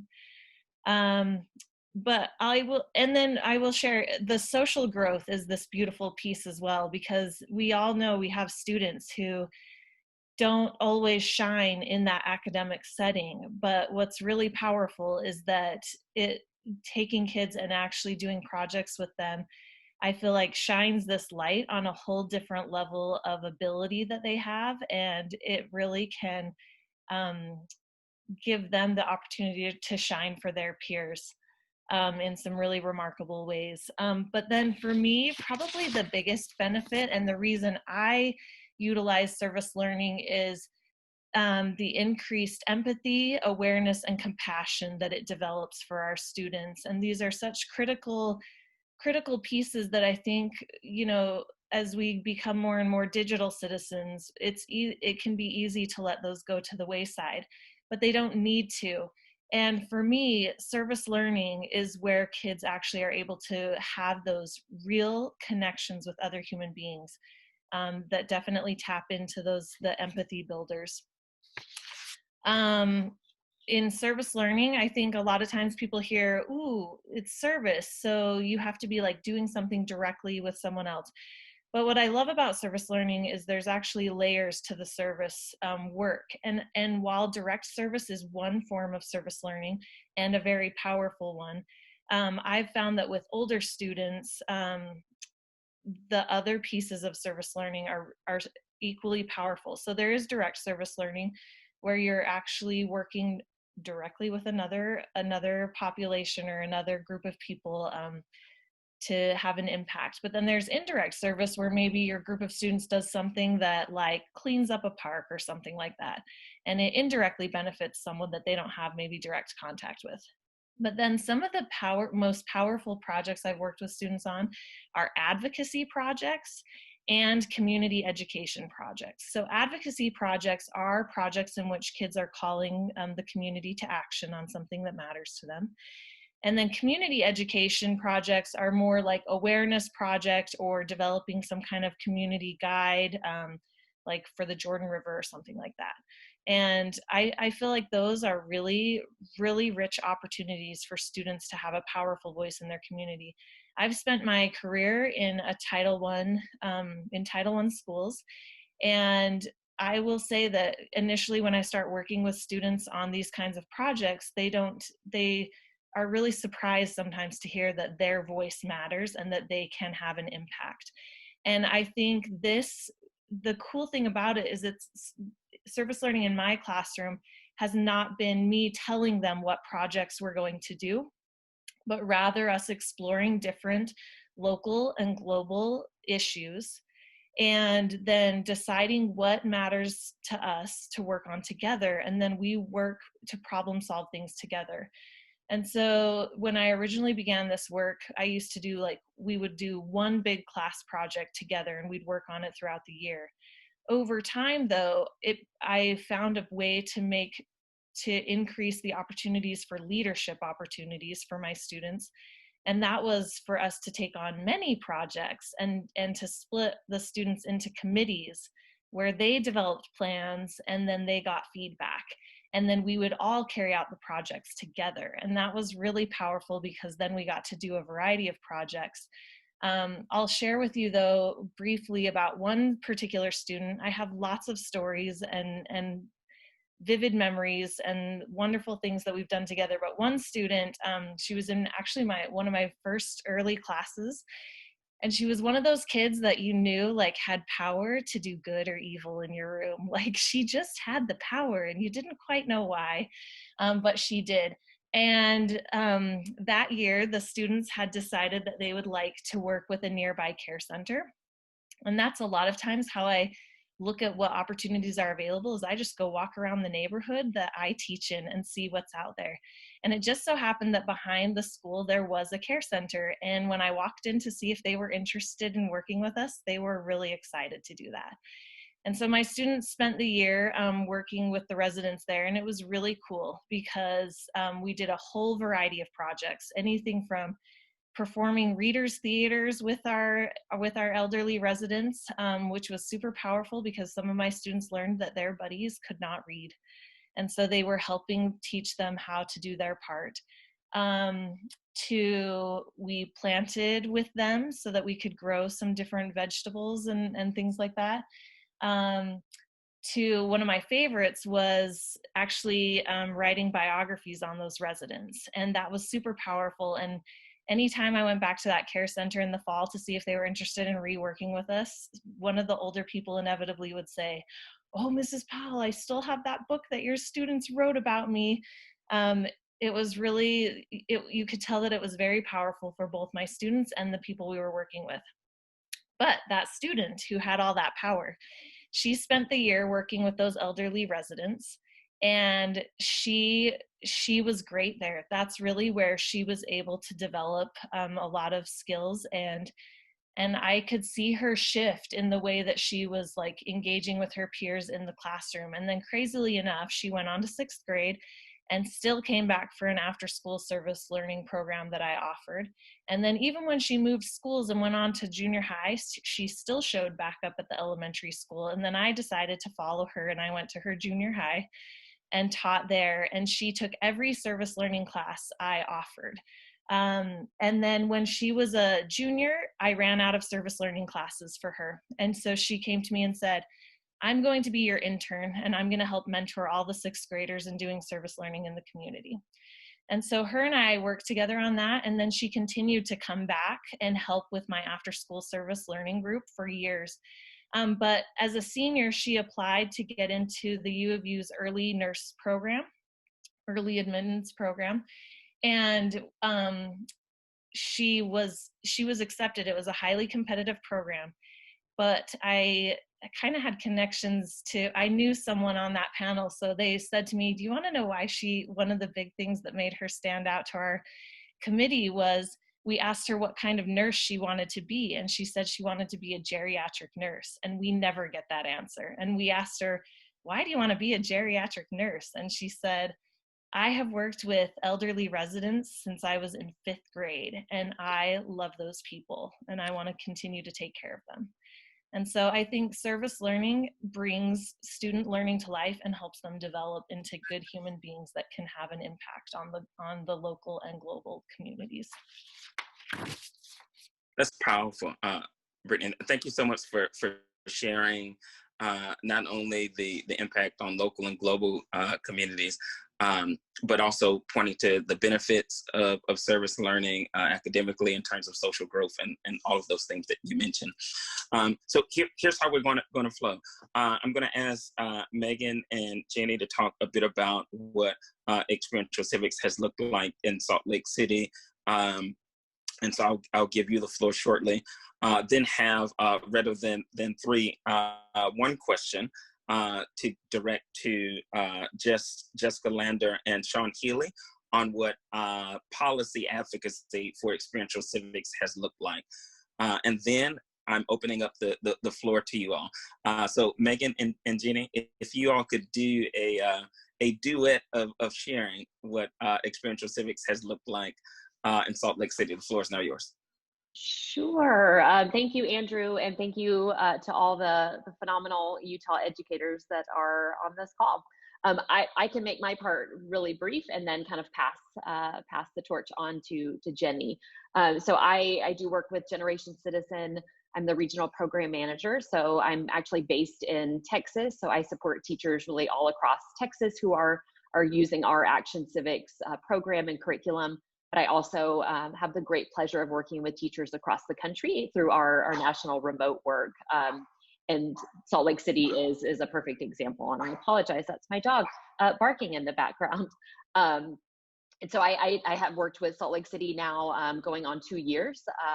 You know, we supported 6 teachers there last spring in 17 classrooms. We worked with about the same number of classrooms and teachers this past spring, but unfortunately, you know, COVID had a different pathway for us to go down. So we'll be back in Salt Lake City this fall. You know, the teachers were phenomenal. The class projects were amazing. That really ran the gamut as far as, you know, what the students came up with. Our program is very much student driven and student led. And so, you know, really the students are the ones that are driving forth, you know, the projects and the topics, you know, ranging from suicide awareness, suicide prevention, you know, all the mental health kind of spectrum, all the way to, you know, air quality, and having, advocating for, you know, free tracks, ride days on red air quality alert days. So, you know, luckily I get to continue this work and continue partnering, you know, with Salt Lake City School District, and would love to, you know, explore other districts across the state of Utah who are interested in, you know, Generation Citizen and Action Civics. I'm a former classroom teacher myself. I taught at a Title I, a very rural school in Texas. And so shout out to all of you teachers who are teaching in rural, you know, areas across the state of Utah. And I'll now pass the floor on to Jenny and let her kind of share a little bit about her experience. Thanks, Megan, to be with all of you this morning and to see some familiar faces here in the midst. I hope you could kind of see from what Megan was describing that both she and Andrew from Generation Citizen provide incredible support for this type of experiential engagement learning with the students. A whole framework of lessons and activities. They helped our schools in the Salt Lake City district at the end of the year plan and organize and carry out a civics night where all of our students displayed and shared their projects with community members, as well as a civics day in the rotunda of the Capitol, where each of the classes, those 17 classes Megan mentioned, was able to display their activities and their learnings, and there were panelists there and adult judges there that were communicating with the kids, and it was a really validating experience. So they provided so much incredible support, and we really, really appreciate that. But I'll just briefly share my views about teaching as a Generation Citizen teacher. I've done that for 2 years now, and I just really feel like it harmonizes so well with my hope for what students gain in school, that they feel valued and that they value each other and that they value their own learning experiences. And it's an incredible chance for them to be involved, as you've heard from Jessica and from Carla, I think particularly. And even earlier at the start of this conference, Robert pointed out and made a comparison about students being basketball players in a sense. And I think that analogy resonates well. And I almost view it as, in many ways, the kids just kind of sit on a bench in school while the teacher teaches them the plays and shows them the diagrams in a really cool PowerPoint or something. But oftentimes the kids never really get on the court to play the plays. And I think you've seen, even especially with Carla, she's played the plays, right? She's the point guard of the team, and she's out there dribbling that ball and making shots. And that's the capacity of participatory civics and action civics like this, where the kids really are the ones driving the activity, coming up with the ideas of what they want to focus on as a class. Megan highlighted a couple of those. The mental health topics have been really I don't want to say popular, but they come up quite a bit. Students often gravitate toward things, at least here in Salt Lake City, related to homelessness or school security and school safety with events that have happened nationwide. But they also have really fabulous opportunities to look very locally, and they pinpoint problems within the school. And I've had classes that have decided, hey, they're kind of sick and tired with the parking lot problems or cleanliness issues within the school. And I can imagine next fall when we start up again, I'm going to have 6 government classes that all want to do something related to COVID or to racial disharmony and really engage with that as well locally. So it's a fabulous opportunity. One other thing that I wanted to mention, beyond the great advantages that kids have for learning how government operates and how they can participate in that themselves, is the wonderful attributes Brittany was mentioning earlier about empathy and compassion that the kids gain from this. They also really learn what collaboration looks like. And I'm not talking about traditional like group work type things, but real collaboration where they are invested in each other's growth and learning. 2 years ago, I had a class that was really engaged for a couple days in trying to decide what they wanted their focus issue to be. And they were really struggling. There was a lot of passion about 2 particular topics. And we'd done this long enough, and I thought, you know, guys, we're having trouble reaching consensus in what this is going to be like. And ultimately, one student who was really introverted the whole time and hadn't said much of anything stepped forward for the first time and said, you know, I've been listening carefully, and I really appreciate what everybody's been saying, and I value those opinions. I wanted them to know that if we go with topic X, that's something that kind of contrasts with my personal beliefs and my individual standards, and I wouldn't be able to participate if the class decided to do that. And I wouldn't dislike anyone for that, and I'm not judging anyone for that, but I would just have to sit it out or something. And everyone was really silent that he had shared that and that he'd felt so comfortable and secure in being able to do that. And the students instantly were like, you're a part of us. We need you to be with us in what we're doing. So how about this group that wanted to do that topic that makes you so uncomfortable? We'll do that on our own time. We'll meet after school. We'll figure that out. Let's come together and do something that we can all participate in together. And it was a beautiful moment there that taught students how to listen to each other, how to respect that they might have different opinions, but they could still work together and they could still collaborate together and they could still produce something together they could all be proud of. So I really am thrilled for you all that you're excited about opportunities like this. You are about to embark on incredible learning activities with your students, and that you all will come out even more engaged than before. So there's some insights for you. Thanks so much, Jenny. Incredibly insightful and instructive lessons that you've shared. And I hope everyone is already beginning to hear some of the overlap between what Jenny has shared and Jessica has shared and what Brittany has shared in terms of how action civics and service learning are on a continuum of not only bringing civic knowledge, but civic skills, and the kind of character and disposition to want to get engaged and stay engaged in our public life. So want to direct a slightly modified question. I'm coming first to you, Jessica, and then to you, Sean. If you could briefly talk about what policy advocacy for experiential civics has looked like. And then Brady has raised a great question in the chat about how, when students engage experiential civics, can you move from this is the project that I'm doing with, say, my faith community to, wow, I have a voice and I can engage with elected officials or appointed policymakers to really drive change. So the 2-part is a brief anecdote on policy advocacy for experiential civics, and then how do you move from this is a great project I'm doing with my faith community or a local organization to I have a voice and I can drive policy change. So Jessica, you first, then Sean. Cool. Okay, so very quickly, because I want to make time for more questions. In 2018, Massachusetts passed a visionary law signaling a commitment to civic education in the state.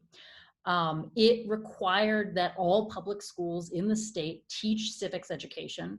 It required that all Massachusetts students take 2 student-led civic projects, like the type that I described at the beginning of this panel. It created a civic project fund to support schools financially and support teachers to get the resources to be able to do this civics work. It created regional civic councils to support this civic work. And then it created a couple challenges, one being a high school voter challenge to help increase students registering to vote. So that passed in 2018, and I was part of, and Carla was part of helping to pass that, along with, we have in Massachusetts, Massachusetts Civic Learning Coalition of more than 40 different nonprofits in the space in the state. But since then, it's been how do we implement, which has been coming up on this panel today. And that has been a combination of 2 things. One, funding, which we secured last year, and then we're continuing to secure this year. And 2, then how to use that funding is how to support schools and teachers to do this. Because many schools and teachers want to teach civics and want to teach acts in civics, but don't know how, because we haven't been really asked to do that before. And so this funding has been going to actually training teachers to be able to do action civics. It's hard work. It is a lot easier to give a kid a worksheet than to go out and testify before Congress, to testify, to go meet with a representative, to go meet with local nonprofits. That's much harder work, but also much more important. And so what we've been doing over the last 2 years is both running trainings across the state, and then also working with the Department of Ed in Massachusetts to develop standards and guidelines. And I think Judi has just sent out a link to the guidelines that we wrote and published this fall on how to do civics. And I know someone in the chat had mentioned, oh, is there examples of what this looks like? We included in these guidelines profiles and sort of portraits of different classrooms, including, you'll notice, the one about the food pantry that I mentioned earlier. To Andrew, your second point, I think that comes naturally. When you do action civics work well, when you have kids engage with real, honest problems and not do it as an academic exercise, but do it as real work where kids are going out and creating real change, the mindset comes with it. Because it is really hard to walk away from such a project and not realize you have a voice. And I will, one example draws to mind, Carla's friend and my former student, Safia, who comes from Iraq. We went and met with our local representative. She had, before going, this belief that they would be surrounded by guards and that they would be unapproachable and they'd have no interest in talking with students. And here was a man who has a small office upstairs, 3 blocks from her house, very excited to meet with them. And she came out of that meeting, which was a 20-minute meeting, where he listened and he was encouraging and he was excited to get their petitions. She came out of that meeting completely changed about what it meant to participate in civic democracy in our country and what it meant to have a voice, because she was really creating real change and she was being listened to. So I think that part, that mindset comes with this work. Beautiful. Sean, your turn. Love to hear from you on both of those points as well, and then we'll take hopefully at least another question. Yeah, I'm going to build on Jessica's response. One, my research background is in youth civic development, and I've done some extensive analysis of the National Assessment of Educational Progress in Civics, and specifically looked at relationships between content and pedagogy and student performance on this test that mostly measures civic knowledge.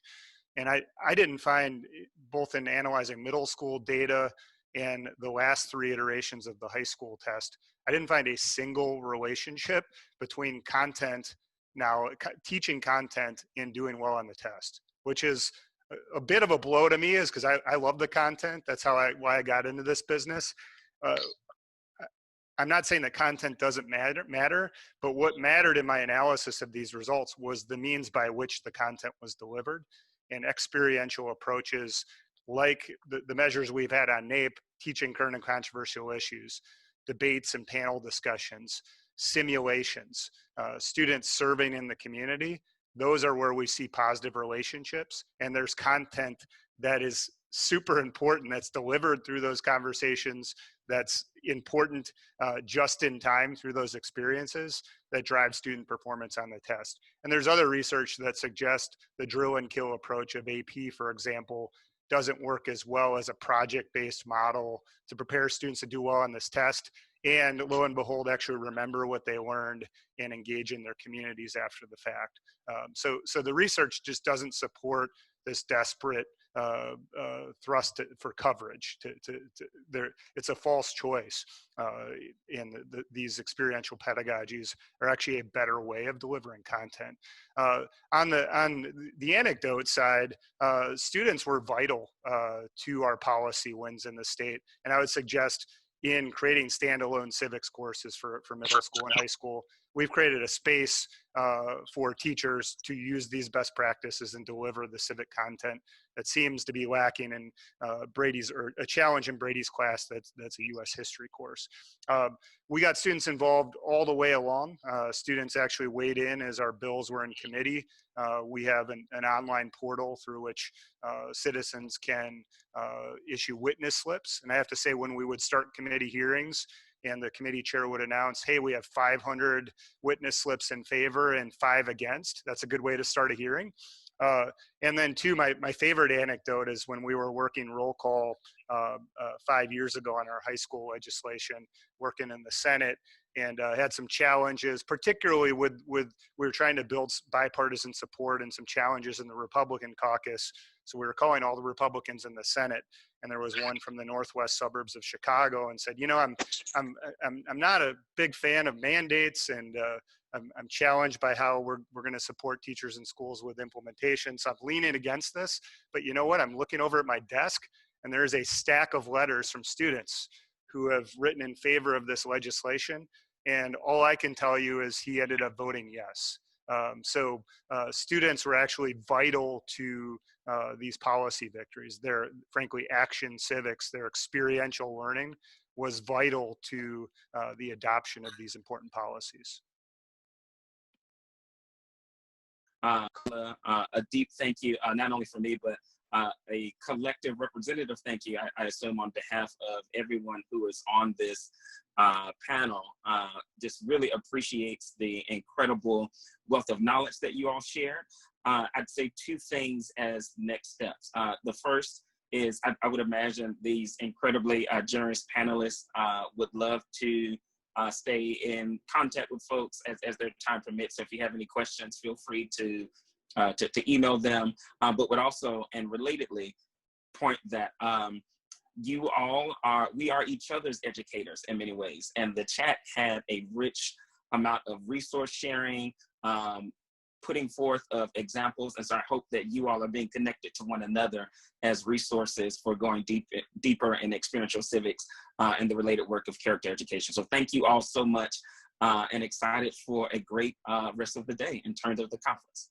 I'm going to move on to introduce, she's not just an Illinois treasure, she's a national treasure in terms of her work in civics and civic education. She's worked with Sean Healy at the McCormick Foundation. She's got an incredible CV.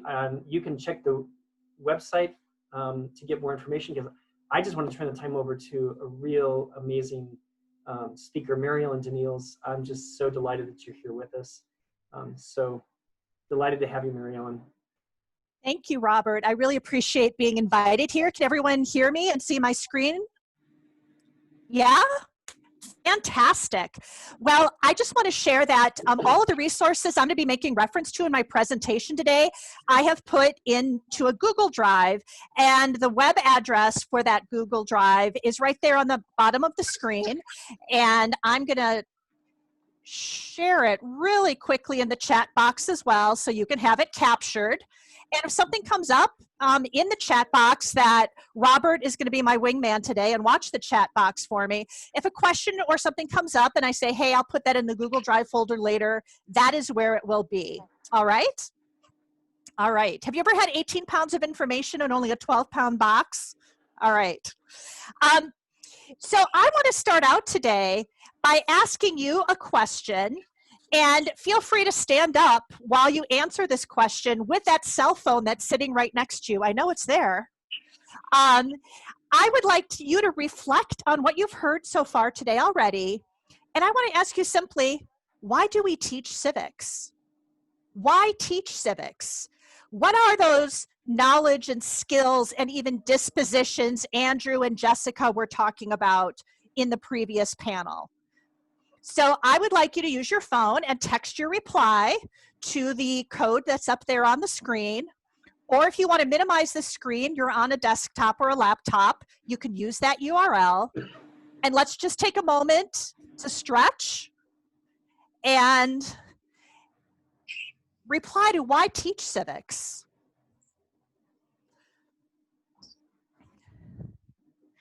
I know you've been doing several polls today. I thought I would throw a curveball and do a different kind of poll here. This is an app from polleverywhere.com that I have found powerful to use with students in remote learning or in professional development workshops. They have different types of polls that you can use, and then you have live sharing of participant responses. Like any Wordle or word cloud, the responses that are more common will appear larger on the screen. And so let's just wait another minute for you to reflect. Why do we teach civics? What are the knowledge, skills, and dispositions, aptitudes, character traits we want to foster in our youngest community members?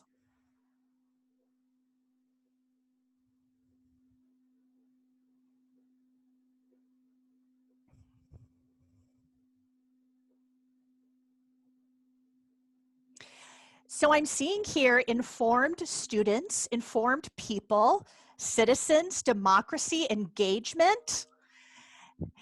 I'm seeing action. I'm seeing combating apathy, adulting, voice, compassion, empathy, encouragement, creation. I'm seeing things like thinking and voice, peace. There's a role for family, future generations. I'm just going to wait another 10 seconds or so. And I'll take a screenshot of this and put it in that Google Drive folder that I made a reference to earlier for any of you that are interested, okay? Responsibility, super important. You know what I don't see here? It's kind of funny, but I don't see on here pass the citizenship test. That's curious, Robert. I don't see that on the word cloud. I don't see multiple choice constitution test here necessarily on the word cloud. And so when I work with teachers in the state of Illinois, I find that I really have to change hearts or dispositions before I'm going to change sort of the practice in the classroom. I've got to really help them reconnect with their why before there's going to be any change in the what is happening in their classroom. And so very often teachers, maybe it's just in Illinois, we're so busy reacting to different initiatives between AYP or SIP or ESSA or whatever it may be. Sometimes it makes me want to go AWOL, ASAP, right? We're drowning in this alphabet soup. We're reacting to it. But rarely are we proactive and reflect on why is it that we're doing this work? And we're going to come back to this momentarily. Now, just to give you a little bit of context of where we are in Illinois, I'm a 27-year classroom teacher. I've been out of the classroom, as Sean shared, the last few years doing professional development around the state of Illinois, and if I'm lucky enough, with Robert and other parts of the United States, to support teachers and students for college, career, and civic life success. And when we started this work in Illinois, data didn't look very good as far as the skills and dispositions and knowledge of our Illinois millennials. As you can see here, according to the Illinois Civic Health Index, Illinois millennials, when we started this work, were really less likely to vote in local elections, work within their communities to solve problems, or even speak to or exchange favors with neighbors in other states. We were really good at one thing in Illinois. We were number one as far as our cynicism towards the government and government institutions. beating out Rhode Island by a slim 8 percentage points there. You know, for a while when I was teaching civics and I talked about gubernatorial terms, I had to clarify that I'm talking about how long they were in office, not how long of a term they were going to be serving in prison, okay? And that has an impact on how people feel about the institutions of government. But research shows, and I'm sure you've looked at this today, that school-based civic learning can really resuscitate the civic health of not only Illinois, but our land in general. But yet, despite civics' proven benefits, it's been largely marginalized in many places in the United States, including Illinois. One of the unintended consequences of No Child Left Behind is that social studies got left behind.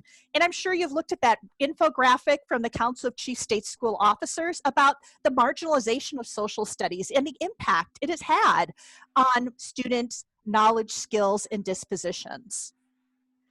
And so in Illinois, we did have some things on the books about civics, but they were really little more than window dressing, a box to tick off on that, transcript before graduation. So that's why Sean led a task force in Illinois that made a series of policy recommendations. One, that there be a civics course requirement for graduation, first at high school, now at middle school as well, that we revise our Illinois social science standards, so as Brady alluded to, that students are doing civics across the curriculum with new standards, that there be project-based service learning requirement embedded in social studies, that this be taught by licensed civics educators, and that free professional development will be provided to support this initiative, as well as encourage student involvement in elections. Now, a civics course requirement was the #1 priority of this task force. And so we did pass at first a high school civics course requirement and now a middle school course requirement that, to get to what Jessica was talking about, is not just what you teach, but how you teach it. So the course in Illinois at the middle and high school level has to be not only instruction on government institutions, but also we must use current and controversial issue discussions. We must use service learning, and we must use simulations of democratic processes. So it's not just the what, but it's also the how you teach it. And our professional development model that I'm going to touch on briefly here really attempted to address areas of deficiency. We partnered with Circle at Tufts University. I know you're going to hear from Kay Kawashima-Ginsburg later today, to sort of measure what were the needs in the state of Illinois. And we designed a plan to be responsive to those needs, including getting funding from people like the McCormick Foundation and other partners to help support the professional development, to partner with local institutions, local universities, and regional offices of education to host these professional development workshops, work with civic education nonprofits like the MICVA Challenge, Facing History and Ourselves, and others to provide professional development, and empower an army of teacher mentors who represented various areas of the state of Illinois to help do workshops with teachers in their region. And early returns from Circle indicate that our 3-year implementation plan with high school teachers throughout the state is saying that this course is having its desired impact across racial and ethnic groups. For the past 3 years, I have done over 1,600 hours of professional development to over 9,000 teachers in the state of Illinois to help give them the tools they need to help students do civics. Now, passing a bill is nice, but it's not really sufficient means to ensure that everyone has equal access to implementation. So really, the way that we really nurtured policy shifts and changes in teacher practice in Illinois is, as I said, really surveying districts early to identify knowledge gaps and to fill those gaps. And for me to be responsive to those gaps, not to treat every school the same, but be responsive to their needs. Also, again, developing an iterative, data-informed plan. Providing free, high-quality professional development. And creating a regional structure of implementation. I'm not sure how familiar you are with Illinois, but Chicago is very different from Carbondale, is very different from Macomb, is very different from Charleston, Illinois. So what are the varying needs of the state? Developing and supporting a cohort of professional learning communities with mentors that could support one another in various regions. And really aligning this work of civics to existing accountability mechanisms. If you're doing civics well, if you're doing experiential civics well, you're doing reading, writing, speaking, and listening common core competencies in an authentic context. If you're doing civics well, you're doing social emotional learning competencies. If you're engaging student voice and engaging lived experiences, you're engaging in culturally responsive pedagogy through your civic practice. You're doing the Daneelson model of effective teaching if you're integrating the content and skills mindfully.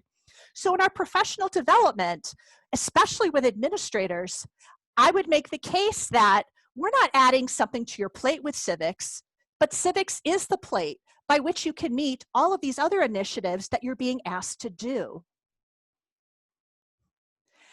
So again, our implementation structure in Illinois is central support, funding, administration, and training from the McCormick Foundation.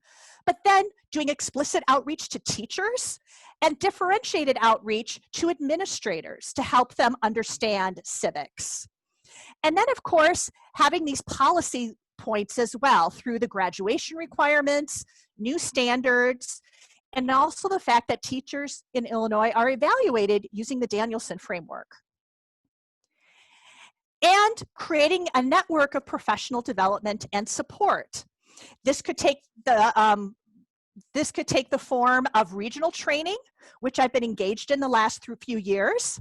This year in the COVID-19 pandemic, as Sean said, we're doing weekly 1-hour webinars with teachers to connect them with resources they need. Ongoing support. I have a weekly log. We use social media. We have a monthly newsletter. We have a micro-credential course to help train teachers in these proven pedagogies. Mentor support. Again, we have mentors all over the state that can connect with people that they work with, that they know in their area of the state.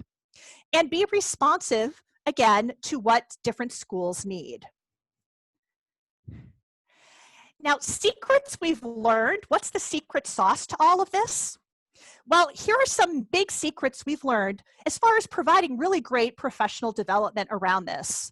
One, show, not tell. And in just a minute, I'm going to show and stop telling you. But as Robert knows, because he's done professional development with me, having teachers engage in the very strategies you want them to do in the classroom is a powerful learning experience. So teachers should experience what this effective pedagogy feels like.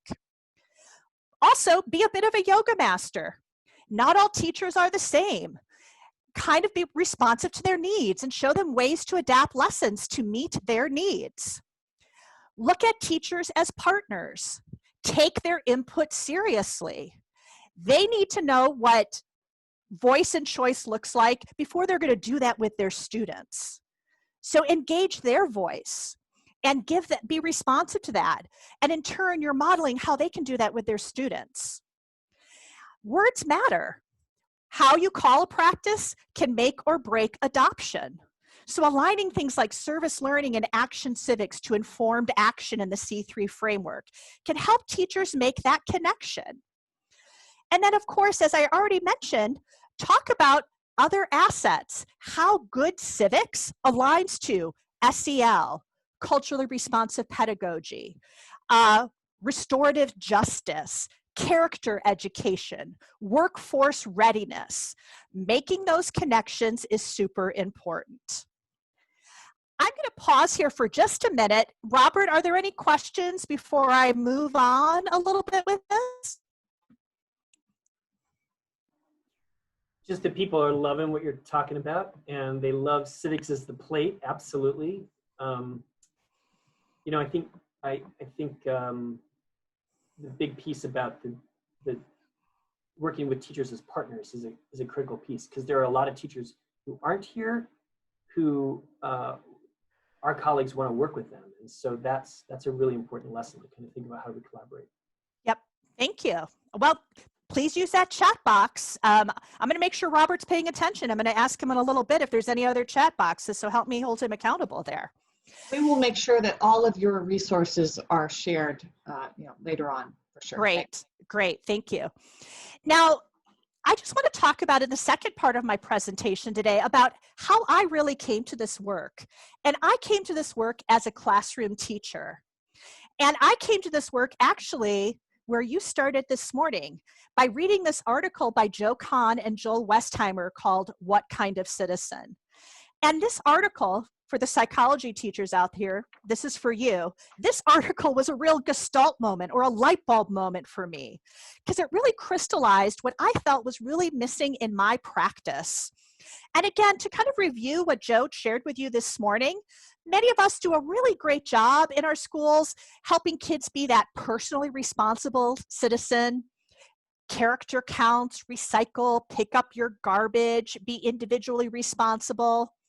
Some schools get a little bit further, like you shared in the last panel, and through National Honor Society or different clubs and activities, help kids be participatory citizens and engage with civil society to make a difference. But more rare is that justice-oriented citizen.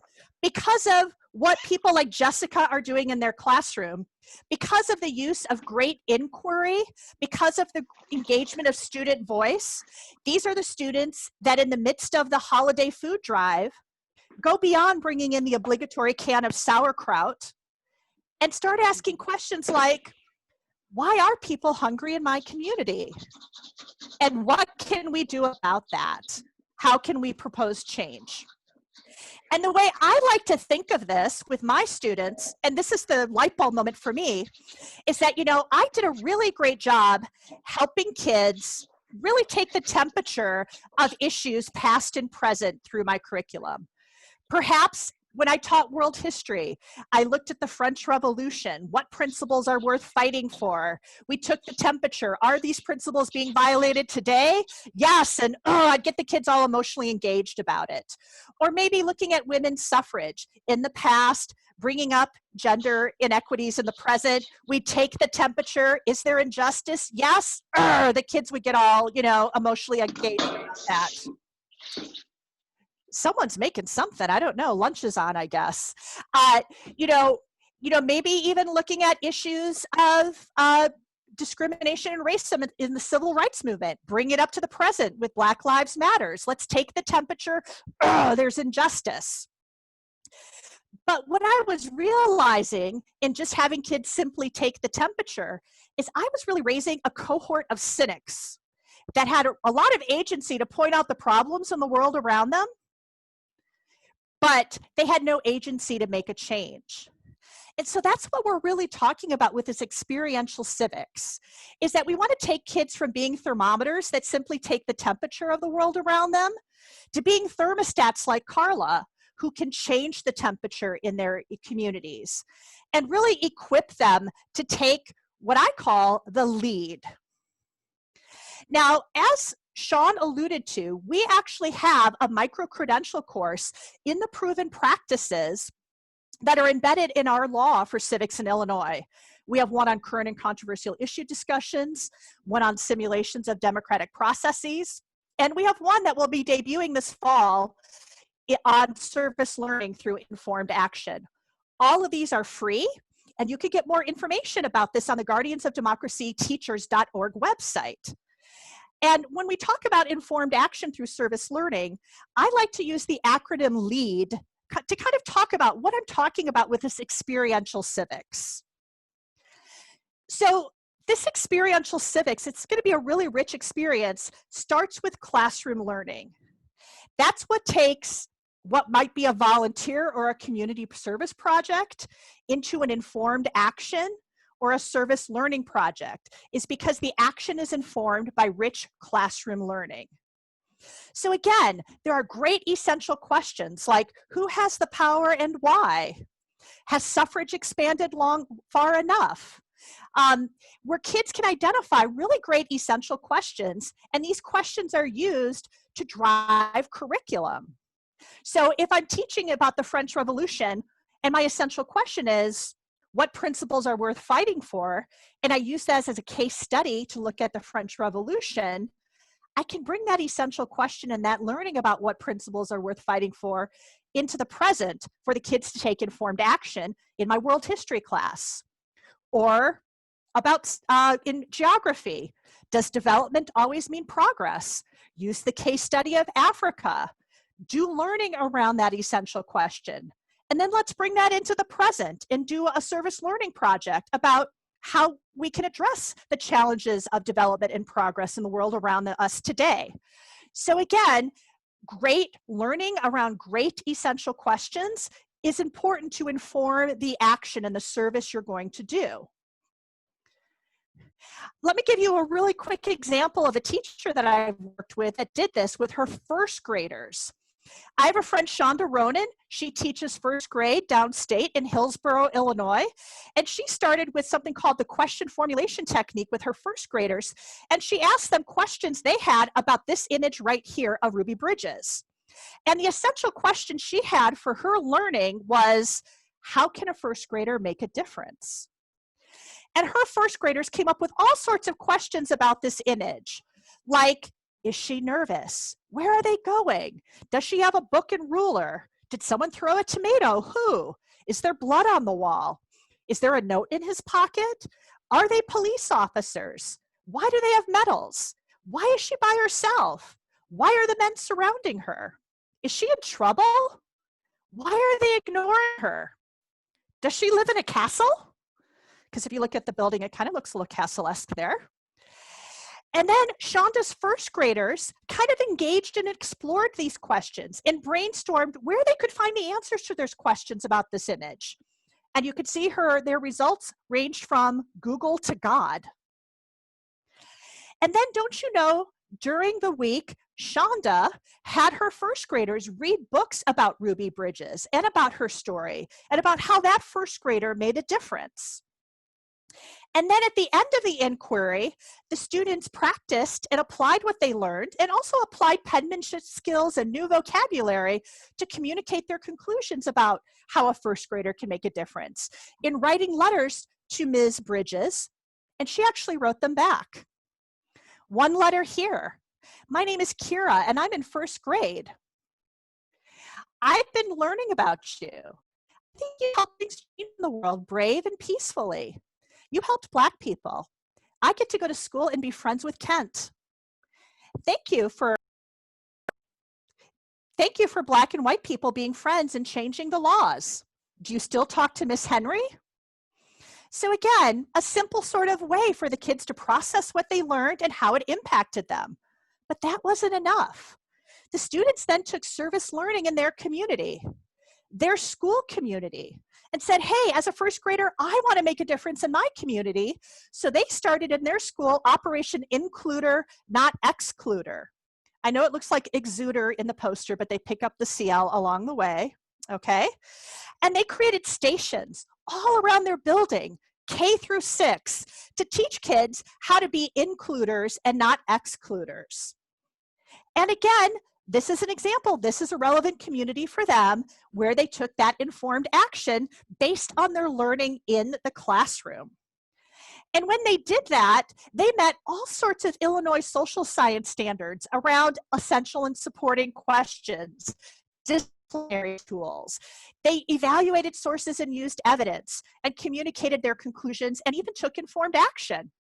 And again, they did this around their first grade theme of the standards, living, learning, and working together, which when I looked at your standards is a very similar theme at first grade. And even helped fulfill a state mandate about African American history in a very authentic way that was meaningful for the students. And that's not all. In that inquiry, they met all sorts of ELA standards as well, and social emotional learning competencies. So this gives you a picture of how really great learning around essential questions can really foster the civic learning and informed action. Brady asked, hey, how can I do this across units, across curricula? You could do that with a great essential question that frames your learning in your discipline, in your curricula, that leads to that reflection and informed action. Now, the step of lead is explore and engage. And again, after students learn about the issue at hand, about that essential question, then allow them to explore and engage what's true about their community. So that could be in taking surveys. Where do we see these issues in our community? It could be through interviews of stakeholders, polling, case studies, town hall meetings, personal histories, data analysis, root cause analysis. Again, lead. L is learning. The E is to have kids explore and engage what is true for the stakeholders and for the community around them. A really great tool to do this that is actually on Joe Kahn's website that he shared earlier is something called the root cause tree, that I use this across the curriculum to kind of help students understand some of the root causes of issues that they can engage and explore with. Just to quickly illustrate how this works, I always use the issue of a common cold with my classes to show how the root cause tree works. And I'll tell my students, the leaves of this tree sort of represent the symptoms of a common cold. How do you know it's cold and flu season in your building? And they'll share things like, people have runny noses, they have headaches, there's sore throats, there's no tissue in the school building, people are sneezing up a storm. I said, well, if those are the symptoms of a common cold, what are some of the things happening below the surface that cause us to get sick every year in the building? And they'll share things like, you know what? One of the reasons why we keep getting colds is because of germs. You know, people aren't washing their hands. Also nutrition. We eat poorly, so we're more susceptible to get sick. Proximity, close quarters in those classes.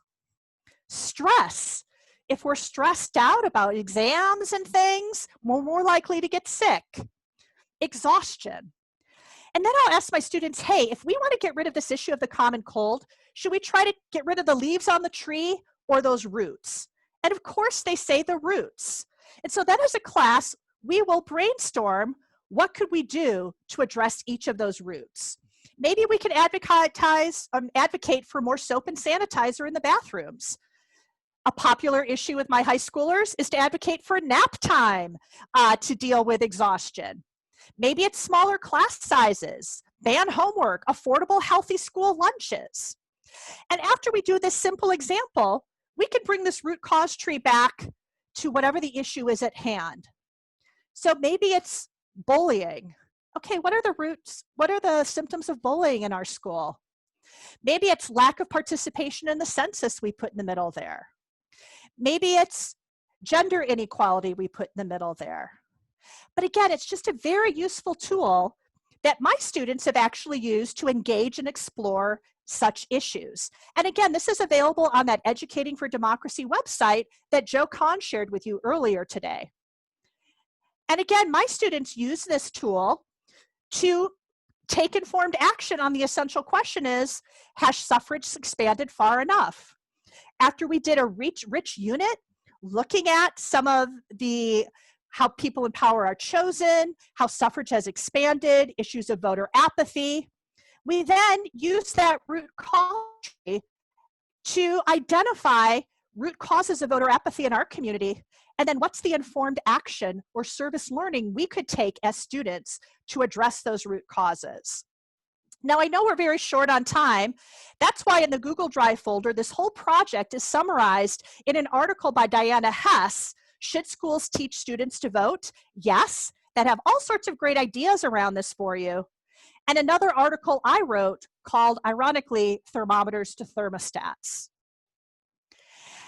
Just to give you another picture of what this could look like, one of the students I worked with in Illinois recently used Zoom to have a town hall meeting of students with administrators so that the students might inform the administrators some of the challenges and some of the victories of virtual learning this past spring to inform our administrators about possible policy changes going forward in the future.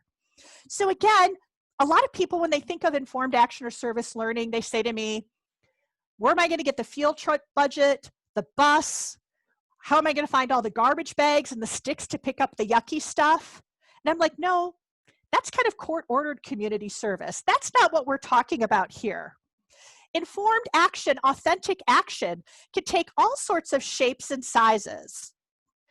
And this is a slide that's included in one of those articles with all sorts of ideas for informed action that do range from things like a park cleanup to maybe writing a newspaper editorial or having an informed conversation with decision makers or writing an article for the school newspaper, as I said, or writing a letter to a government official. So again, let's go back to Joe's comments this morning and to kind of reiterate some of what Jessica and Carla shared in the panel. When we talk about preparing kids for experiential civics, there is an element of allowing them to do things in civil society with maybe direct action. We've been studying the environment. Let's have a park cleanup. Indirect action. Let's raise money for Greenpeace. There's also a place for maybe public policy actions where kids advocate for change or do research for decision makers. And really the sweet spot for this is somewhere in the middle where these things overlap. There's a role for all of these actions to nurture experiential civics. We want to feed people while we're figuring out the root causes of hunger. We want to have a blood drive while we're figuring out how to respond in times of crisis. And you can even do this during a pandemic. I recently wrote a blog which shared what being personally responsible, participatory, and even justice-oriented could look like during a pandemic. This work doesn't have to stop because of COVID-19.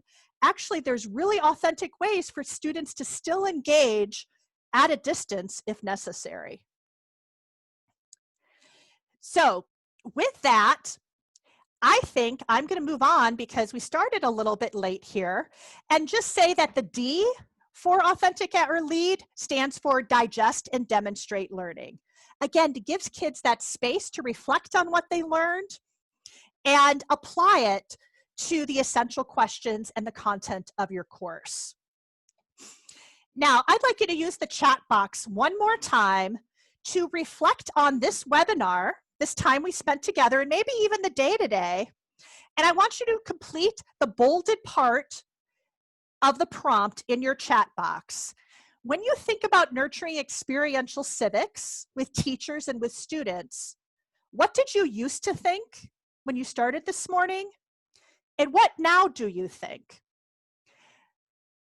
All you have to do is complete the bold part in the chat box. And let's just take a moment to reflect on what did I used to think, but now do I think about this? You know, before we started this service learning project, I used to think this about hunger, but now I think. Before I started this service learning project, I used to think this about voter apathy, but now I think. Before we did this, I used to think this about school climate, but now I think. Giving them that space to reflect is super powerful, and we must make time for it. So Robert, I want you to feel good about this thing you're hosting here. So I'm going to let you read out loud. What are some ways people have changed throughout the morning?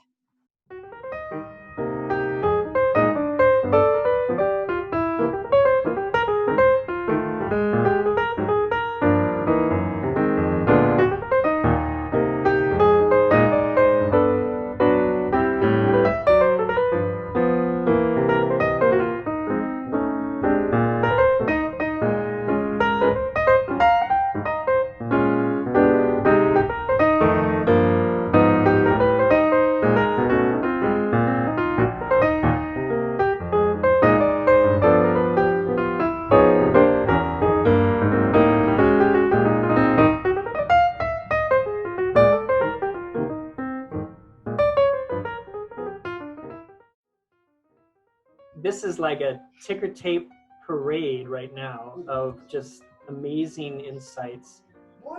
My heart is about as warm as it's been since the pandemic started, seriously. I mean, these are not little small reflections. I think it gets to the point about how we have to make lemonade out of lemons, and we have to create opportunities like this online experience to bring people together.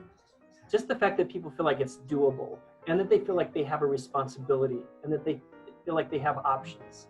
It's very exciting, Mary Ellen.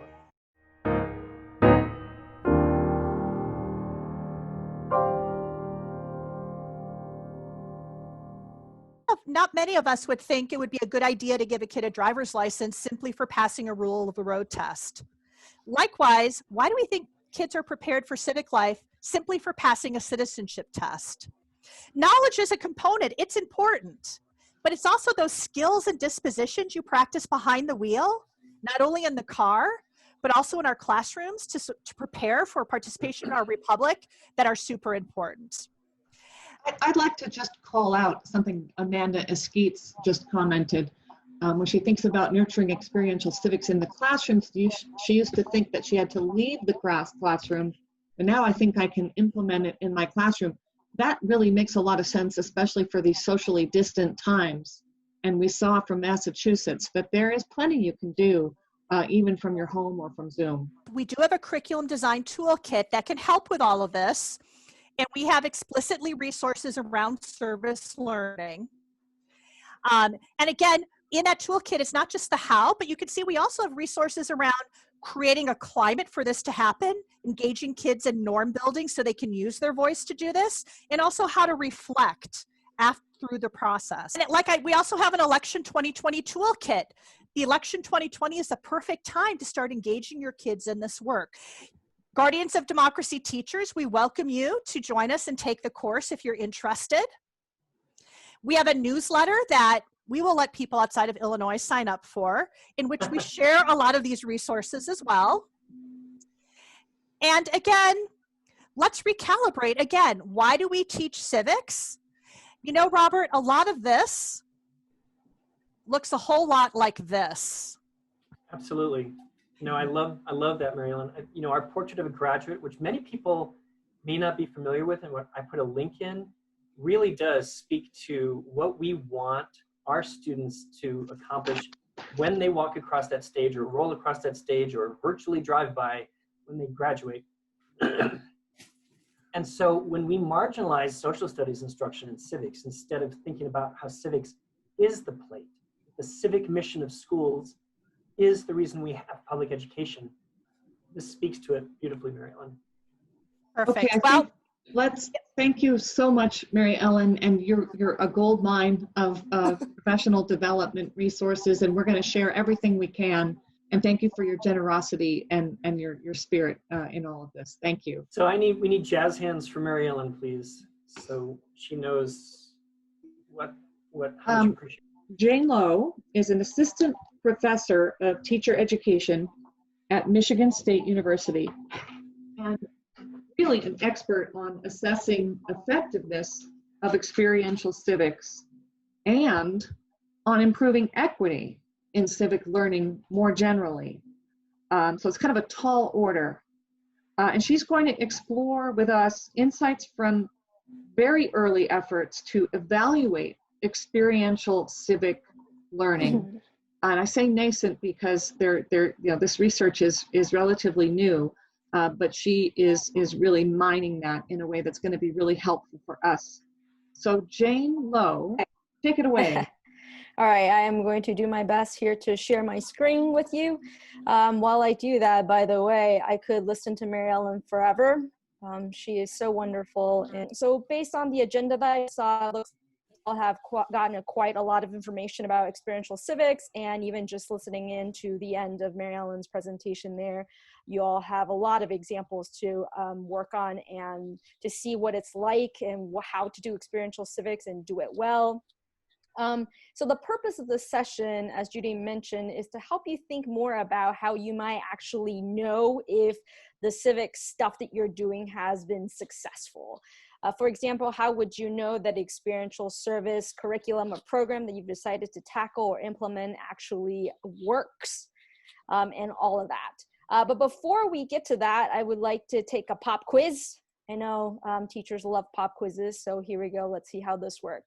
I'm going to put this question up in the poll format in just a minute, but for right now, I want you to kind of read through the question and answer honestly, because the poll will be anonymous. We're not going to point people out, so answer as truthfully as you can. The question is, if I gave you a 10-question citizenship test right now, you know, the one that is from the USCIS and INS website on kind of the citizenship test, how well would you do? So would you, you know, get a 90 or above, a 70, 50, etc.? I'm going to put that poll up now and give you a couple of minutes to answer. So it looks like 66 of you, or 61%, about 60%, 2/3 of you said that you would totally ace this test, no problem. About another third of you said you probably pass, but you know, not sure that you'd get all of the questions right. And then some of you are saying, I don't know, I might get half of the questions right. And I'm glad that no one said that they wouldn't get any of, or less than half of the questions right. Okay, so that's a fairly good poll result. I feel like I'm in the right room with everybody who feel like they know their civic knowledge very, very well. And so I guess this would be the right time to see if you do actually as well or as badly as you think you would, right? So you ready to take the quiz? No, I'm actually just kidding. Thankfully, we don't have time in the session to give you a quiz, but I probably scared a couple of you there. You're like, it's summertime. What do you mean? I don't want to take a quiz. The reason why I did this to you is because you may or may not know that existing assessments are already there for civics, obviously, and the citizenship test, the one that I just asked you about, is one of the existing assessments that tests kind of the successfulness of civic requirements. And you may probably already know this, Utah actually currently has this civics requirement that basically suggests that those who graduate should be able to pass this the standardized citizenship test that naturalized citizens have to pass. And other states as well, some 37, so 36 more than Utah, also have a similar requirement. Yet, of course, on another assessment or standardized assessment, the NAEP, the National Assessment of Education Progress, you might all know this one, suggests that as of 2018, 8th graders who took the test, only 24% of the students are actually at proficiency on sort of the knowledge of civics and intellectual and participatory skills of civics, and also their civic disposition. So there is, of course, a disconnect between the passing these two tests, right? So the requirement is that all high school graduates can pass the citizenship test, and yet, you know, at the 8th grade level, kids don't really know that much. Clearly, there's room there to help students understand more about, you know, politics and government and things like that. But you all probably also know that the tests, like the NAEP and the citizenship tests, are very much what we call flashcard tests, right? Meaning you can get a stack of flashcards and memorize the questions and the answers, and then promptly forget them. And of course, one other existing assessment that's fairly well used and well known perhaps by some of you is the AP US Government Politics exam. Now, this exam is a little bit more than just a memorization test, but it is also graded on a curve. So what that means is success of how well students do is relative to how well other students in the nation do, right? So it's a percentage. It's not exactly how well they do necessarily, it's how well they do compared to other students. But as you can see, most of these exams and existing exams have to do with knowledge. And unfortunately, a lot of it has to do with how many facts students actually remember, and not necessarily how much, you know, it measures some of the things that Mary Ellen and others have been talking about today. So my second question for you that we're not going to do on a poll is, what if I gave that citizenship test, the same 10 questions to your students, the ones that you just taught this year? How well do you think they would do? Of course, this is not a poll, but I wanted you to just kind of take some stock and think about them. You can even answer in the chat box if you would like. And of course, that third response that I put there is a little facetious, but I do remember what it was like to be a teacher. So some of you might be like, I don't know, I actually didn't teach them civics information, so maybe they wouldn't know it because I didn't teach it directly to them. So the reason that I'm asking you to think about this and to kind of take it seriously or think about how well your students would do is these kinds of assessments, like knowledge assessments, are the things that we typically think about when we think about measuring civics, right? And measuring the success of civics. And you probably already can tell that doing this test in order to measure some of the things you learned about earlier today doesn't seem to match up. There's a little bit of a disconnect between being able to ace a test like this and, you know, being able to do well or be successful in some of the participatory or experiential learning that you learned about today. So why are we obsessed with knowledge tests in the field? Well, knowledge is key, or is it? Because technically, in the research, we know that knowledge is actually an important part of political participation. So what that means is that, well, I should first say that the relationship is correlational and not causal. And what that means is people who are involved in politics or engaged in politics tend to know more about it, right? But it doesn't mean that knowing more stuff about politics will somehow get you involved. This is probably intuitive to you. If, for example, you play a sport, you'll probably keep up with the current stats of, you know, the folks in that sport. Or if you're a basketball fan, you will likely know recent Jazz stats and things like that. If you're engaged in an activity or interested in something, you will likely know a lot about that activity, and vice versa. And if you know more, you'd be more likely to learn more about it. But that's, of course, assuming you actually make a connection with it and like it or are interested in it, instead of just forgetting about it, right? So ultimately, the problem with knowledge is that even though knowledge is a really important indicator of civic success, we really don't just want citizens who know things but don't follow through or don't do things, or worse, just know them for a task and then forget about them. Nor do we actually want people who constantly are doing things that don't know what they're doing, right? So in kind of the civic world, we really want what Parker calls kind of this enlightened engagement. We want people to know what's going on, but also engage, not only because they know what's going on, because they're trying to make something better. So if not knowledge, then what, right? What kinds of things could we measure to talk about success of civics curricula? As a caveat, I think at this moment it's important for me to say that the goal in terms of success and measuring success is not for students to act in a particular partisan way. I'm betting this is how many of us are feeling right now about politics in this country, and some people might be hesitant to go beyond knowledge because of this, or to engage in experiential stuff because of kind of the fissures that are happening. But let me assure you, and as you've heard earlier today, that the goal is not to do this, right? Partisanship is definitely not the goal of successful civics curriculum. So then what is the goal? As you probably heard earlier today, the goal is really for students to understand the system and the context, so that's the knowledge piece, but really also to know how to engage as a productive member within that system, and that's the participatory part, the experiential part. So if you think about the current events and issues that we're facing across the nation, the substance of participation for people can definitely look very different based on your partisan stances or what you believe in, but the mode of participation is very much likely similar. Things like voting, petitioning, joining interest groups, organizing groups, grassroots organization, maybe even protest. And the goals are actually more similar than you might think in terms of people fighting for a more just society, a safer community, values and morals, even though we don't always agree exactly on what those values and morals mean. It's really about people coming together to make for a better society. So if that sort of is the goal, it's important to remember that we're really trying to help students understand the complexity of our diversity in our system and how we can hold those diverse perspectives in a system of governance, right? Not to create Democrats or Republicans, liberals, conservatives, any of those kinds of things, but instead to help students understand that individuals have roles and responsibilities to one another and the community.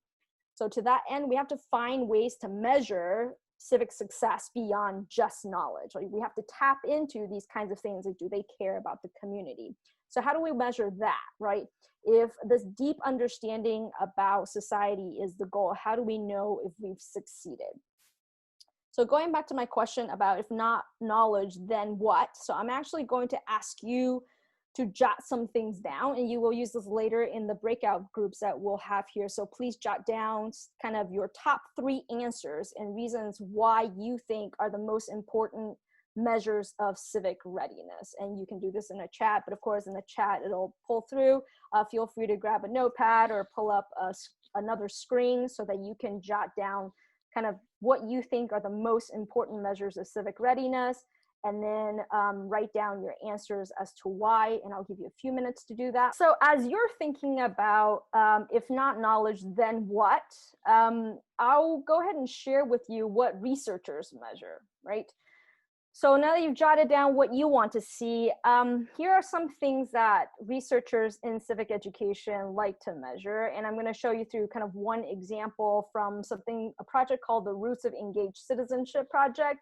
And it's a collaboration between the Search Institute, UCLA, and West Virginia University. And notice that their purpose there is to understand what helps young people become good citizens. And I would argue that, good citizens is a good measure of successful outcome.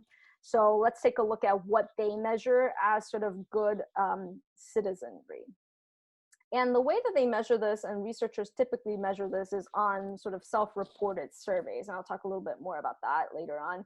But this particular project measures civic beliefs and values, civic behaviors, civic skills, civic socialization, and character strength. And so the way that they measure these things is they have questions, of course, about the kinds of things that students and young people believe in. And they tend to be things like, do you think it's important to help those who are less fortunate than you? Is it important to help a neighbor? Behaviors are saying things like that. How often do you volunteer at a church or synagogue?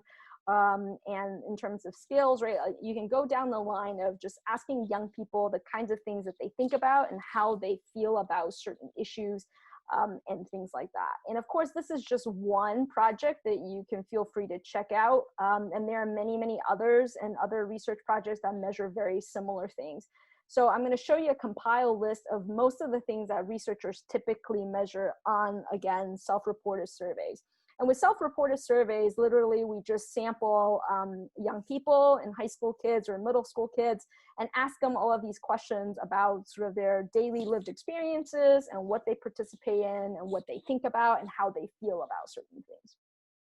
And so in terms of what we generally measure as researchers, knowledge, of course, is what you know. Do you know how the system works and can work? And they're usually just some, multiple choice items or open-ended items for students to answer just to make sure that they do know basic knowledge.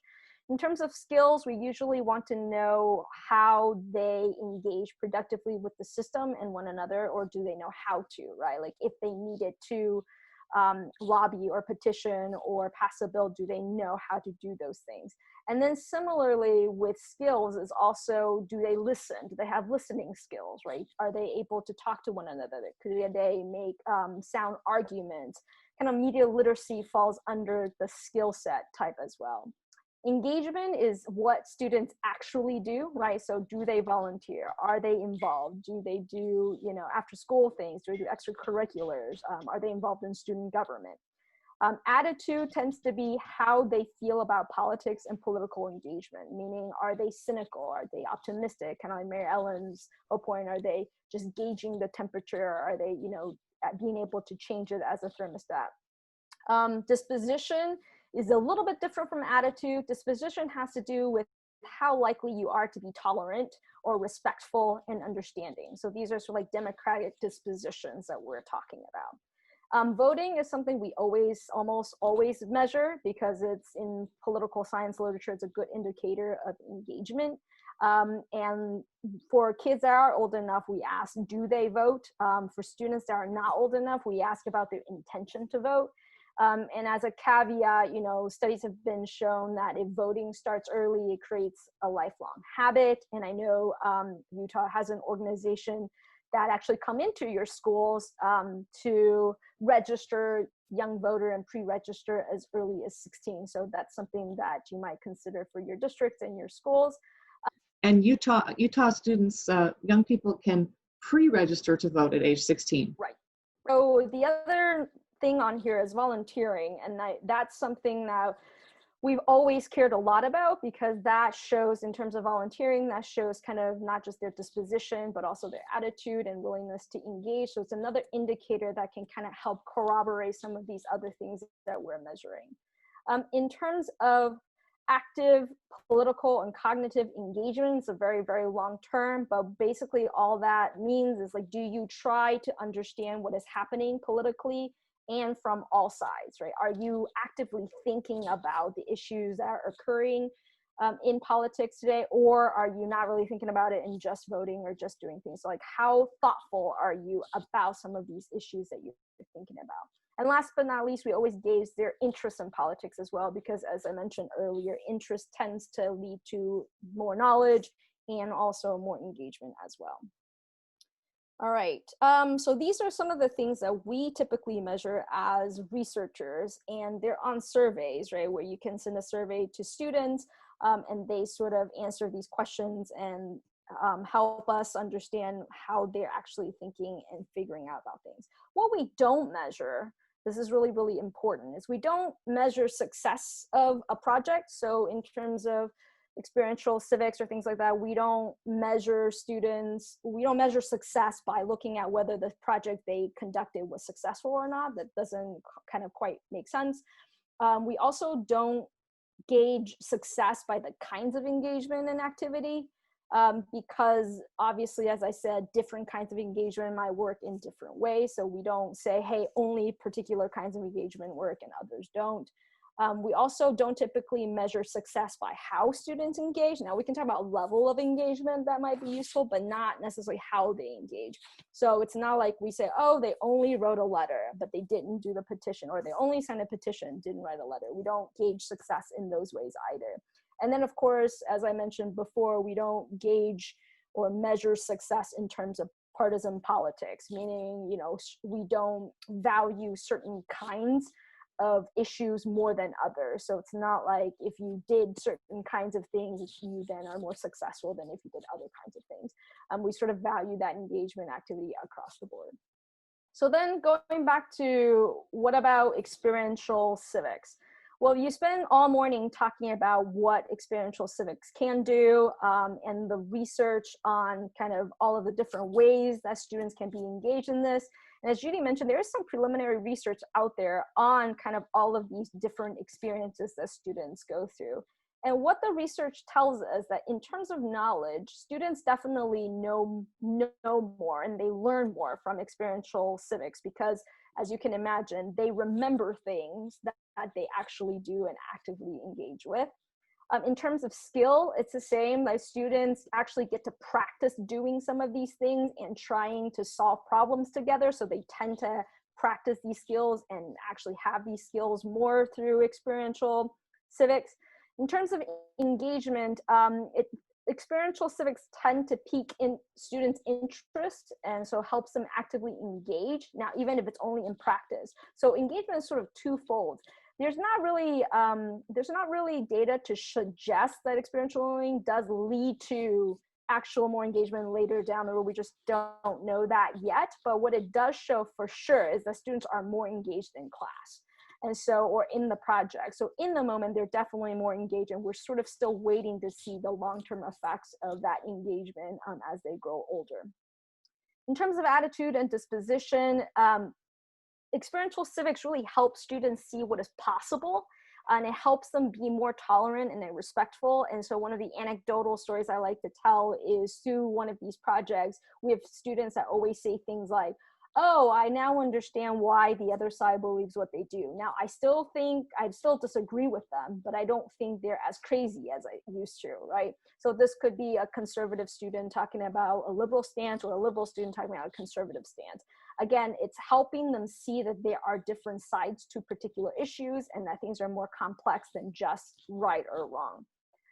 In terms of intention to vote, as I mentioned earlier, we don't exactly have the longitudinal data to back up sort of what their voting record is, but for the most part, their intention to vote is pretty high, meaning that they see the importance of actually getting engaged and they see voting as one aspect of that. In terms of things that experiential civics absolutely do not do, it doesn't change students' political affiliations at all. The research is pretty clear that it doesn't really impact how students think about political issues.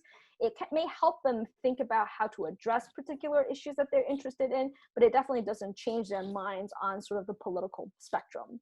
The other thing it doesn't do is it doesn't promote just sort of what we call ignorant activism. It doesn't just get students out there to just be in the streets or do these kinds of things. It really is about thoughtfully helping students think through what kinds of things they can do to leverage change in their own communities.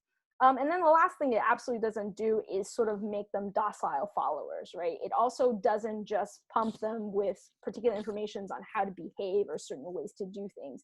So experiential civics, even though they're experiencing these things, is really about gauging students, not only their knowledge and skills, but it's really about helping them develop the agency to be able to make these decisions themselves as individuals. So I think that's really, really important to point out. Now, these, of course, are things that as researchers, we measure a lot, but what about in the classroom? So many of you are educators, so you're trying to figure out, well, how can I measure success in these ways? Well, the first thing you can do, of course, is still knowledge, right? I didn't mean to kind of bash knowledge at the beginning, but knowledge is still something that you should and can gauge in your classrooms through tests, quizzes, kind of the normal thing, like, do they know the stuff? Secondarily, through projects and activities, you can also measure their skills, right? Meaning, can students, do they know how to lobby for their own interests? Do they know how to use the system to make sure that the processes work for the kind of things that they want to accomplish? The next thing I'll talk about here in a minute is transfer, and that's something you could also measure in the classroom as well. Meaning, can they apply what they know to new situations? And I'll show you an example here in a minute. And then last but not least, in terms of critical thinking, are students able to see different perspectives, understand complexities, right? Are they pausing to take the other side? Are they aware or dismissive of the complexities that occur? So those could be measured in sort of an informal and formal various ways of assessments that you might typically do in a class. So these are all things that as a classroom teacher, you could actually measure in a lesson, in a classroom, on a test, or things like that. So think about how these things might align with some of the civic outcomes that you wrote down a few minutes ago, right? Because if you have like the top civic outcomes that you care about, and then these are some things that you can actually measure. So consider how those line up or might not line up. So you have to think about what kinds of assessments, either on a class level or district level, you might want to think through. So I told you I would talk a little bit more about transfer. And so with transfer, I want to give you one particular example of something that we've done in the past and that teachers can actually pull off. And so I worked on a research project a few years ago at the University of Washington where we wanted to measure how well students were able to transfer knowledge that they had about government and politics, right? Because we knew that transfer was a really, really good measure of student success and understanding rather than just a test of facts and information. And so we came up with something called a complex scenario test. And of course, students first have to have like knowledge, right, to be able to figure out how to apply it. But we wanted to see what they would do with that knowledge if they were given a real life scenario. So we use real Supreme Court or district court cases that were being argued at the time and prompted students to provide their thoughts, which could showcase their understanding. So some of the tenets are the students were placed into a role as either a consultant, a lobbyist, something like that. And they were given some information about an actual scenario that was happening in real life. So the example that I give you there is one we've used on a test. Should we track people's phones using GPS? That's something that we still debate today. and then have students come up with answers of how they would approach a particular question or evaluate the situation. And of course, having them being able to explain and using information why this is the way that they would address or answer this question. And then they would complete the exercise with an actual action plan of things that they would do, or they would consult someone to do if they were in that situation. And you can read more about this on a social education article that we wrote a couple years ago. And I think there's a link for that on the resources page. And of course, we graded these tasks on a rubric that measured students' knowledge as well as their thinking. You can think about this as kind of an essay rubric, right, where students provide evidence and rationale for the answers. And so, of course, these are a little bit more cumbersome grade than, say, a 10-question multiple choice quiz. But if done kind of once every 6 weeks, a grading period, or quarterly, it will give you a good sense of what students are not only remembering about the information, but how they're thinking about the information that they remember, and whether they can transfer some of the things that they're learning through their experiential projects into other examples and other scenarios.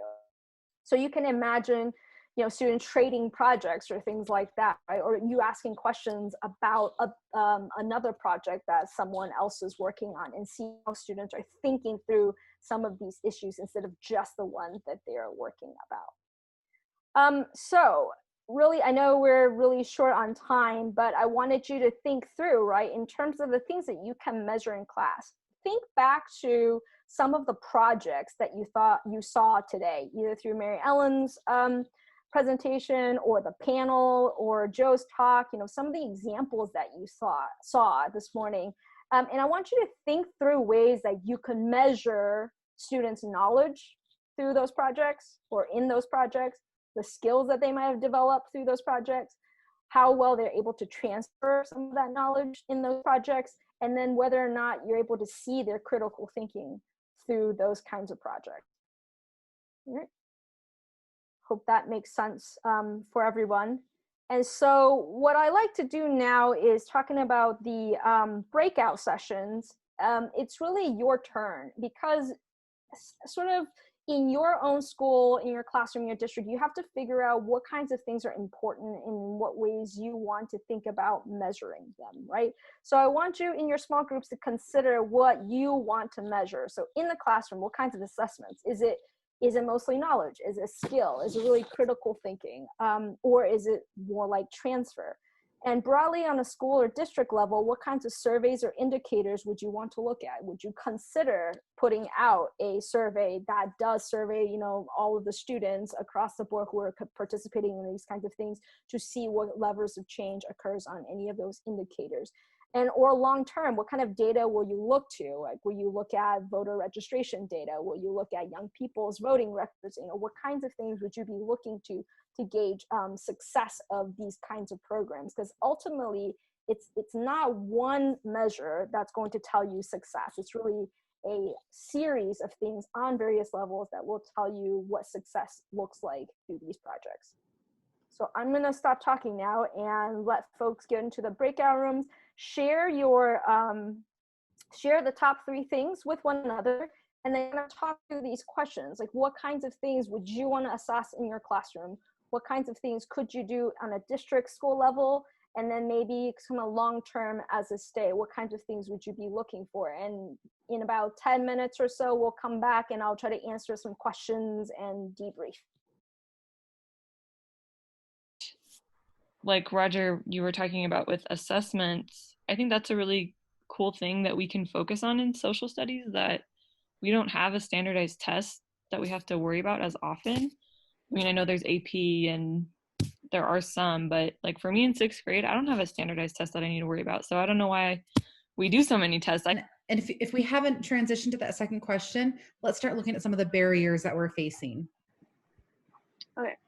One of the things that I like to do when we do like our project is to have them just identify what they care about, because oftentimes a lot of students, if you ask them that, like in Eagle Mountain, I'll ask them, well, what do you care about? And if it's even like a skateboarder, he's like, oh, well, there's not like a skate park or something. And so it's seeing how those things, like, it might not seem to them like it's a big deal, but when you kind of like talk about their interests and what they care about.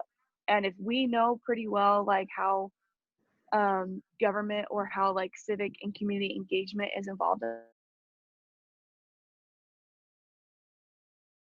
that is where real change is. I think we're so often told like, oh, we're such great activists. And I think that puts us into this notion that that's all we can do. All we can do is just be an activist. But really, we can be an activist and then make that into something bigger by partnering with adults. And when you work with different generations, when you work with people in different levels, I think that's where you learn best and you grow more.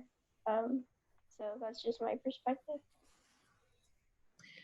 Yeah, like really having a seat at the table, right? And what does that look like? And how can we make part of civics education that component of speaking truth to power in a way that you feel like it's going to lead to something significant, you know? Because you're right, people are screaming and yelling and they're wanting change to come now.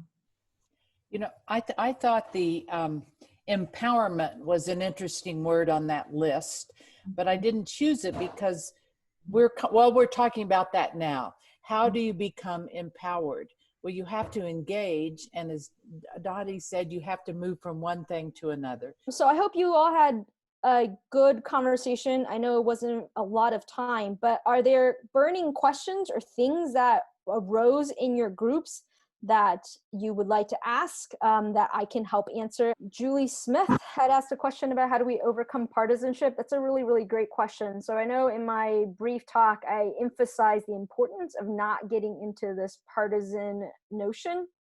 And you know, Paula McAvoy and Diana Hess wrote a wonderful book called The Political Classroom. And in that book, they argue that talking about politics is actually not the same thing as talking about partisan politics. So what I mean by that is politics is really, if you think about the most basic definition, is when grown adults, right, intelligent people disagree about things. So that's really politics occur, if you think about that, even in like office politics or governmental politics, is when people who are passionate disagree about something. And so that being politics, you could definitely teach students how people disagree about things, and they might disagree passionately about things, but that they have different perspectives on that particular issue, or, you know, in the ways in which people think about it. Partisanship is when you start to push whether or not particular ideology are better than others. And so in that book, McAvoy and Hess actually argue that there are lots of ways that teachers can talk about the politics of something without getting necessarily into the partisanship of it, right? And I know that might sound like a cop-out, like, well, then I'm not skirting some of the issues. Well, some of you are in places where you really don't want to and really shouldn't be bringing up, you know, personal political issues and things of that nature. You don't want to get parent phone calls and all of those kinds of things. And so what they argue in that book is that even though you don't want to bring in specific issues and talking about whether the issues are right or wrong, it is still really, really important for students to see that smart people disagree about that issue. Now, you as a teacher, though, your job is to make sure that the different perspectives that they see are actually based on evidence and are valid and, right, are actually supported by data. So it's not just anything goes, and it's not like anybody's opinion counts. It has to be information and evidence that's backed by data and science and all of those kinds of things. And so in that way, it's really okay for students to disagree about particular issues as long as the evidence that they're using is actually sound and legitimate evidence and devoid of fake news and just personal opinions. I hope that kind of makes sense. We have some great questions and some great answers as well in the chat room, especially regarding how do you engage in some of the hard history, some of the challenging issues where, I mean, a really quick story. I had a teacher tell me with half of my kids really amped up about immigration and saying, build that wall, and half my students worried that their kids are going to be, their parents might be deported when they go home. I'm not going to teach about immigration in my classroom. I'm not going to touch it. And I'm like, if you can't have a conversation and help navigate this hard topic in your classroom, then where are those students going to learn the skills necessary to be able to navigate that? So it's a complicated, it's not easy. None of this is easy. Yep, absolutely. And to follow up on that, Robert, I mean, there's a lot of research on what we call teacher disclosure, meaning whether or not as a teacher you should disclose your own personal opinions or not. And of course, different teachers fall on different sides of that. You know, some say, yes, absolutely, you should disclose, because if I'm asking students to do really deep, hard thinking about their own ideas, I have to be vulnerable with them, and I need to be able to show them that I am doing that hard thinking as well. All the way to teachers who say, no, there's no way I can do that because I don't want to influence them, right, with the political opinions that I have. And you can imagine, depending on the grade level that you teach and the students that you work with, one or both of those things could be true. And so it's not, I wish it was a catch-all, like, yes, everybody should share, or no, everybody shouldn't share, but it is some soul searching that you have to do as a teacher to think about, would my students benefit from hearing my voice? And right, and the benefit doesn't mean that will they now think like me, but benefit means like, will this help present them with something to kind of help them understand the complexity of the things and the issues that they're dealing with. And sometimes having an adult in their life do that with them is actually really, really powerful. So that is something to consider. Well, and I love that frame, Jane, of thinking first about, is this going to benefit, is this going to benefit the student? Yeah. And turning it towards them thinking, which is what a lot of you talked about in the chat, is a really brilliant way. So, Judi, I'm going to turn time over to you to talk about next steps, because I think we have to kind of keep moving here. Jane, thank you so much, and really helping set the stage to make sure that everything that we're doing, whether we have HB 334 or not, that we're keeping our eye on results and really being aware of what we can measure and what we might have to figure out how to measure still. So thank you so much for having me, and best of luck, and know that you can always reach out if you have any questions. Great. What I'm going to try to do in a very short period of time, because I want you now, the meat of this is really the last breakout group, where we want you to roll up your sleeves with your colleagues in your district and try to map out some next steps. And some of those next steps can, and I would say should, include helping with Representative Johnson's case to put HB 334 back as soon as our economy recovers and the revenues will allow, to fully fund that again, so that we can really have the statewide impact, the systemic impact that Joe Kahne has so wonderfully described. So we started with some bad news that House Bill 334 is now on a slower trajectory, but the concept behind it and the motivation behind it feels unstoppable. And how about just really quick like this, if you feel like it's unstoppable too, and that we need to keep the momentum going. Okay, good. I like to see that. And what we've learned today can really lay a lot of that groundwork and help us make the case for a statewide initiative like HB 334. There's so much we can do now to help our students get in the game now, and also so that we address some of the pitfalls along the way of news illiteracy and partisanship and so forth. So let me just try to pull some of the highlights just as a quick review. From Dan Johnson, we know, and what motivates him to be our champion is that we know that students need that depth of knowledge that they get in the classroom, but they also need the lived experience. And what we really need to see is that reflection back and forth and echoing between the two. Representative Johnson, who had to leave, he's going to keep fighting for HB 334, but he is going to need all of your help, especially from the district level and from your administrators, to make the case. And you are allowed to do nonpartisan advocacy for something like this. And I'll talk with Robert about maybe providing some training so you can help with some of that. From Joe Kahne, I want to call attention to key resource. He keeps doubling back to how we really need to make a systemic commitment to civics education and the lived experience and the back and forth between the book civics and the lived experience, and how there needs to be a feedback loop between the two. And note his program, LEAD, L-E-A-D. But what they will do is work with districts and help you to develop district-wide plans. And throughout the day, we've learned of resources like that, or of Generation Citizen, which, as Salt Lake City Schools exemplifies, you can partner with now, and get something and start to test whatever models, whatever innovative models you have in mind. These are things you can do now. And that's what I want to do, is just highlight some of those things from this talk, so that when you go into your working groups, your breaking groups, you can prioritize some of that.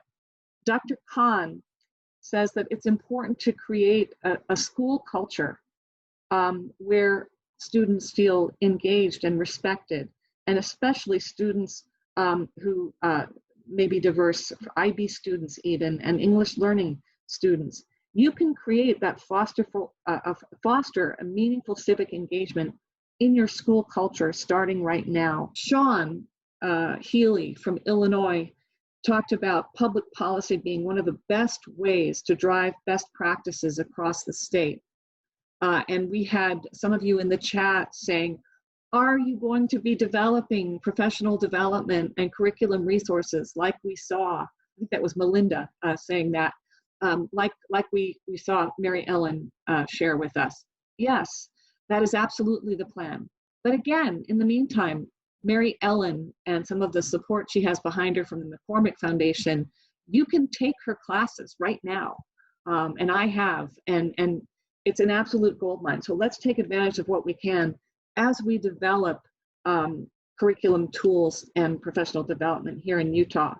From the Massachusetts context, Jessica and Carla,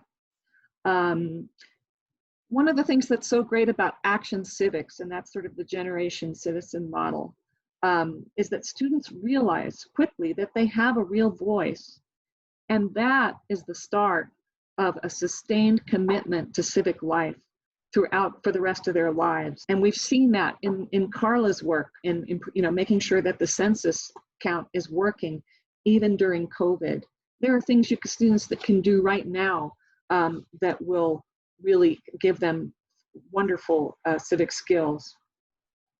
I want to call out Brittany Powell. I learned about Brittany Powell's work several years ago, and she really is the exemplar of all the things that a teacher and with their support of their school and administrators can do, taking an interdisciplinary approach to lived civics.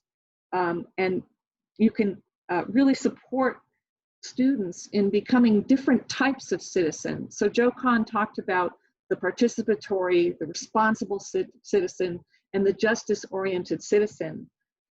I think it bears mentioning, and Brittany's work exemplifies that there's value for students in practicing all of those kinds of citizenship.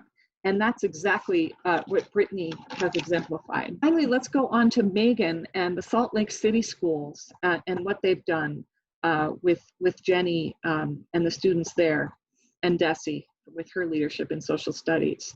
Salt Lake City district is an example of an entire district that has dug deep in experiential civics. They were able to do that, again, by leveraging the wonderful resources and supports from Generation Citizen. And so what it means is if they want to become one of the pilots in HB334, they can, and if their model is accepted, they can dig even deeper and they can go even further and building on their really, really powerful experience. I'm going to go on with just some things I want to call out from Mary Ellen that I know that Robert and I have a lot of interest in working on, whether we can get HB334 back in play or not. And that is, we know that professional development must be at the heart of anything more and anything deeper we want to do in experiential civics. And one of the things you'll see in HB 334 and the approach we've taken is that we want to really have a regional approach to professional development. We want each of the districts, whether they're funded or not as a pilot, to become a kind of an incubator for best practices. And we want mechanisms so that we all can share not only what works, what tools seem to work, share some case studies, and share, maybe we're going to have to figure out, your district could figure out how to measure things that Jane Lowe said right now we have trouble measuring. We are really looking at a regional structure of implementation and professional development, and luckily we don't have to build that from scratch. That is exactly what they do in Illinois and to some extent in Massachusetts. So just to pull out a couple of things from Jane. One of the things that Jane mentioned, and again, I want this to serve as inspiration and as fodder for what you're doing, is that experiential civics, one thing we know is that it helps build these 21st century skills. And we know from the research that your kids, your students are actually going to do better in their academics if they do this, if they actually get experience in civic life. Also, I thought it was interesting that experiential civics doesn't change one's political affiliation.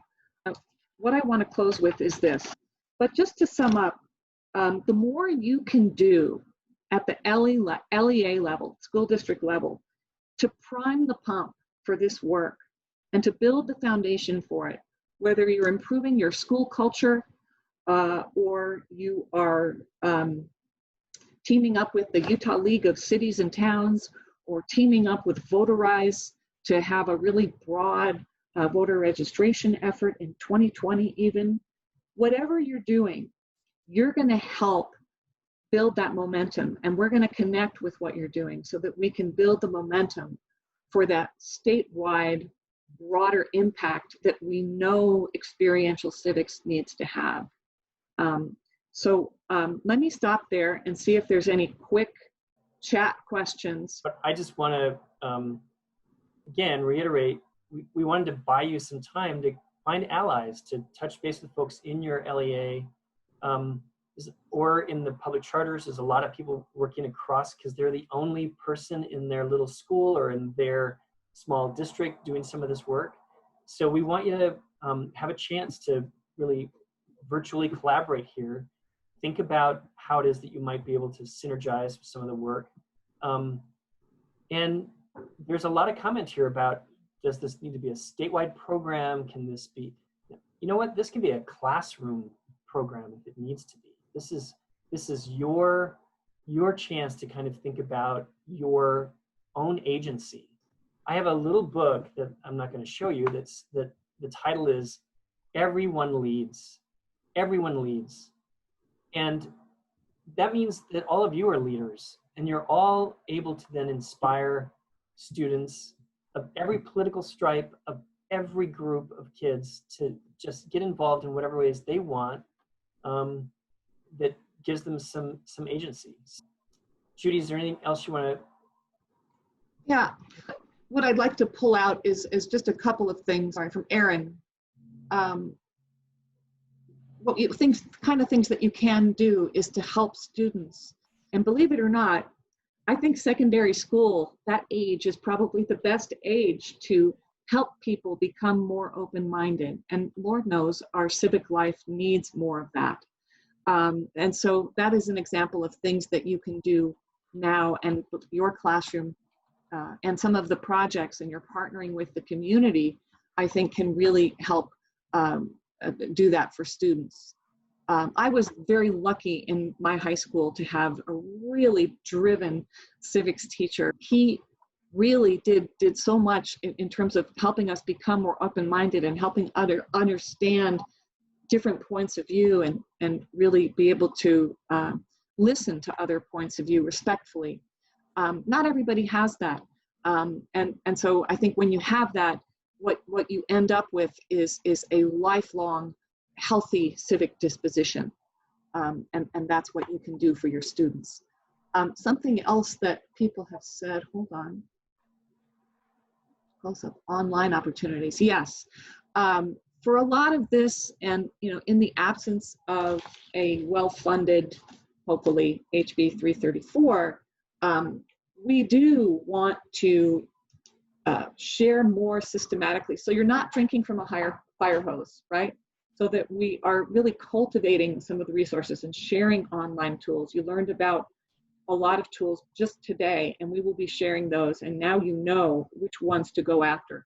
So yes, and I also think that a lot of you are doing innovative things at your LEA or in your classroom, and we want mechanisms for you to share those out with your colleagues across the state. So watch for that as well. I think we can go into breakouts. I think transversal curriculum is very important, especially to understand all the differences we have inside the school, that we have to start from there, like teaching the kids how we are equal, how we are different, how we have to behave or not behave, and to carry that transversal curriculum into all the subjects and all teachers in the school. That's a good one. For funding, what would your project look like? What have you learned today that inspires your approach to experiential civics in general? That's the first of 4 questions in this section. I think the question was, if you were to apply for the pilot funding that we are getting from the legislature, what would you want to do? What would you want to do with that funding? Or what would you want to fund? I think it'd be cool to have kids go do the like how the pollers go around door to door and ask questions to people. I think that would be a great experience for them, get to know new people and kind of discuss with people that they may or may not know and try to see what they will do. So I would want to have some way for the kids to do that. I know that I have taken kids to the state capitol before, and we have always we've always only had enough time to just kind of sit in to the floor session for a little bit. I would love, if we had the money to, I would love to take kids up there for a few days in the weekday, which I'm pretty sure our school board would reject.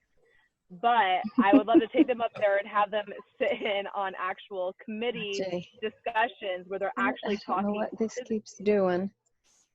You know what you can do, Shauna, if I may interject. What you can't first, you can get funding from to send kids to the Capitol. I'm sure you know that. But the other thing is that the legislature does a really good job of putting all of their proceedings online. So you can actually listen in on all the hearings. Yeah, and we've done that.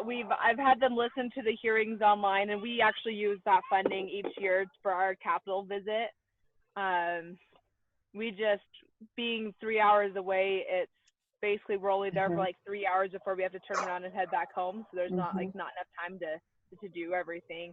And I know that being there in person and even being able to have them prepared beforehand for a committee and actually be able to sit in and maybe even try to be participating in the discussions in the committees, a particular one that's important, or interesting to them. I think that would be a much more valuable experience than just listening to it live, which I have them do because that's the best thing I can do right now. Unless you get that buy-in, then it's going to be very difficult. And so I think you can get that buy-in. I think that we've seen that in other schools, in other states, and other programs, that you can get that buy-in for sure. But it's just that I think almost that's step one. It's hard to just say, hey, tomorrow we're going to, write a bill and have that go through the state legislature and hopefully it gets passed. And it can't be like that. Why? That doesn't make sense. We're basically the last 2 minutes came down to, we feel like probably our district didn't opt to do the pilot. So we're thinking it's probably going to be more grassroots, individual classroom and department, school. For Andrew and Jeremy, it sounds like individual classrooms probably. For us, we have a pretty solid department for wanting to implement this, but it seems like it'll be more school level or classroom level. Okay. I wish it were district level, just because I see after 25 years in social studies that we are still kind of the redheaded stepchild. Yes. And without support from the top, we're just down in the pecking order of what's important when it comes to what kids need. And I wish it weren't that way, because none of us feel like that's the case. I would love to see district support for something like this, that, you know, let's step out there, let's do it, let's be part of this and go forward. Well, I do think we do find support from Julie a lot of times with what we need to do. And now that she doesn't feel like she has to pay for it, she's even more supportive of doing those things. She's always been against partnering with other districts to change the climate in the school. So that's one idea. I love that, because everything that you did was actually very beneficial to the students immediately in that little microcosm of your own political system. And they get to use their voice, but anonymously, and then, you know, change the environment. So actually, because I teach at the high school level. So what I would do is, obviously, like, especially with like the digital stuff, most of our politicians and local leaders are on social media in various formats. And they're also willing to come out to your school because it helps them out. So what I do is you end up just contacting these guys or ladies, whoever they are, helping them know that you're a voting constituent, because that they need to key into that immediately, and then have them come to your classroom. One of the organizations we've used to do that, I know that's like question 7, I think, is the Hinckley Institute of Politics at the University of Utah. Mm-hmm. They run a seminar every summer, not this summer because of COVID. But in that seminar, you end up getting connected with people from all 3 branches of local government, as well as some at the federal level. And each of these people that I've ever met with have always been willing to say, oh, you were with the Huntsman. Yeah, I'll come talk to your school. So we've had politicians in our school. We've had federal magistrates into our school. Things we see on the news, I can't think of a time that's better to move towards that. And I think we'd get a lot of buy-in now versus maybe even a year ago. Well, not just that, but a measurement or assessment that's built only on knowledge in the flashcard sort of way isn't the enduring knowledge anyway. They're going to forget it after they take their test. And so even if we want to test their knowledge, it's better to do that after giving them experience with what we wanted them to learn, because that's the part that they're going to remember. Is something that they've done that kind of cemented that into place. That just a knowledge test, to me, does not measure whether or not they know how to be civically engaged. Well, and I think the other part too is I was kind of thinking about the questions that they ask on the civics test. And I kind of feel like if we are teaching them and they're applying it, they're going to ace that test anyway. So yeah, it is like a hoop to jump through. But if we're doing this in a way that gets them involved so that it stays with them, it's cemented in their everyday, they're going to know that our representatives for their area. We need to know which organizations are out there, and we do to some extent, but we need support, right? I need support on my end to, help teachers learn about who you all are. Teachers need support on their end to do what they need to with their multitudes of students, right? And the different kinds of challenges that come along with that. I think one of the challenges that a lot of teachers face, so we've got 2 cohorts going on in Salt Lake District. One is the GC cohort that Jenny's part of, and the other one is a geo-inquiry cohort through National Geographic. And both of those cohorts are doing, civic engagement of however it looks. But one of the biggest challenges was matching up what the students care about with the community and organizations in the community that can really support them. Ola, you asked about the breakout questions and answers. Just leave those Google Docs as you left them, and we'll use them. And so just leave them. This is our first try. We would love feedback from you. We absolutely didn't know whether we were going to be able to have a conference like we had in the past. And we decided that we were going to move ahead and have a conference one way or the other. And so just like, Utah History Day pulled together an online iteration of their work so that we were able to get all of that work to happen virtually, and students were still able to get that. It was a pretty awesome experience for that. With any conference, the whole concept is this is merely a starting point. I hope that you have been able to see the range of resources that are available out there. The stuff from Mary Ellen Daneels, for example, was just the tip of the iceberg of the kinds of resources and possibilities that are there. She provides a lot of online professional development courses that frankly may be really useful, and in the time of real budget cuts, we may need to think about other ways to provide professional learning that can be really on demand and convenient for you. My final point is just, we live in a constitutional republic.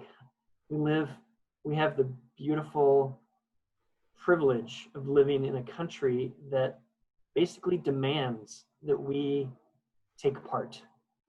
And if we want our students to be able to engage and live in that republic in the future, then we have got to teach them the skills so they can get in the game. And I just am really grateful for all the great work you do for Utah students across this state, especially in light of COVID, especially in light of all of the social unrest that we're facing and the kinds of ways you need to think about how to address that so that all students feel welcomed and all students feel supported. Because public education, the beautiful thing about public education is it's public. So we thank you. You have a great summer. I'm going to just say thank you so much for being with us today, and jazz hands to all of you, because you guys are awesome. So take care.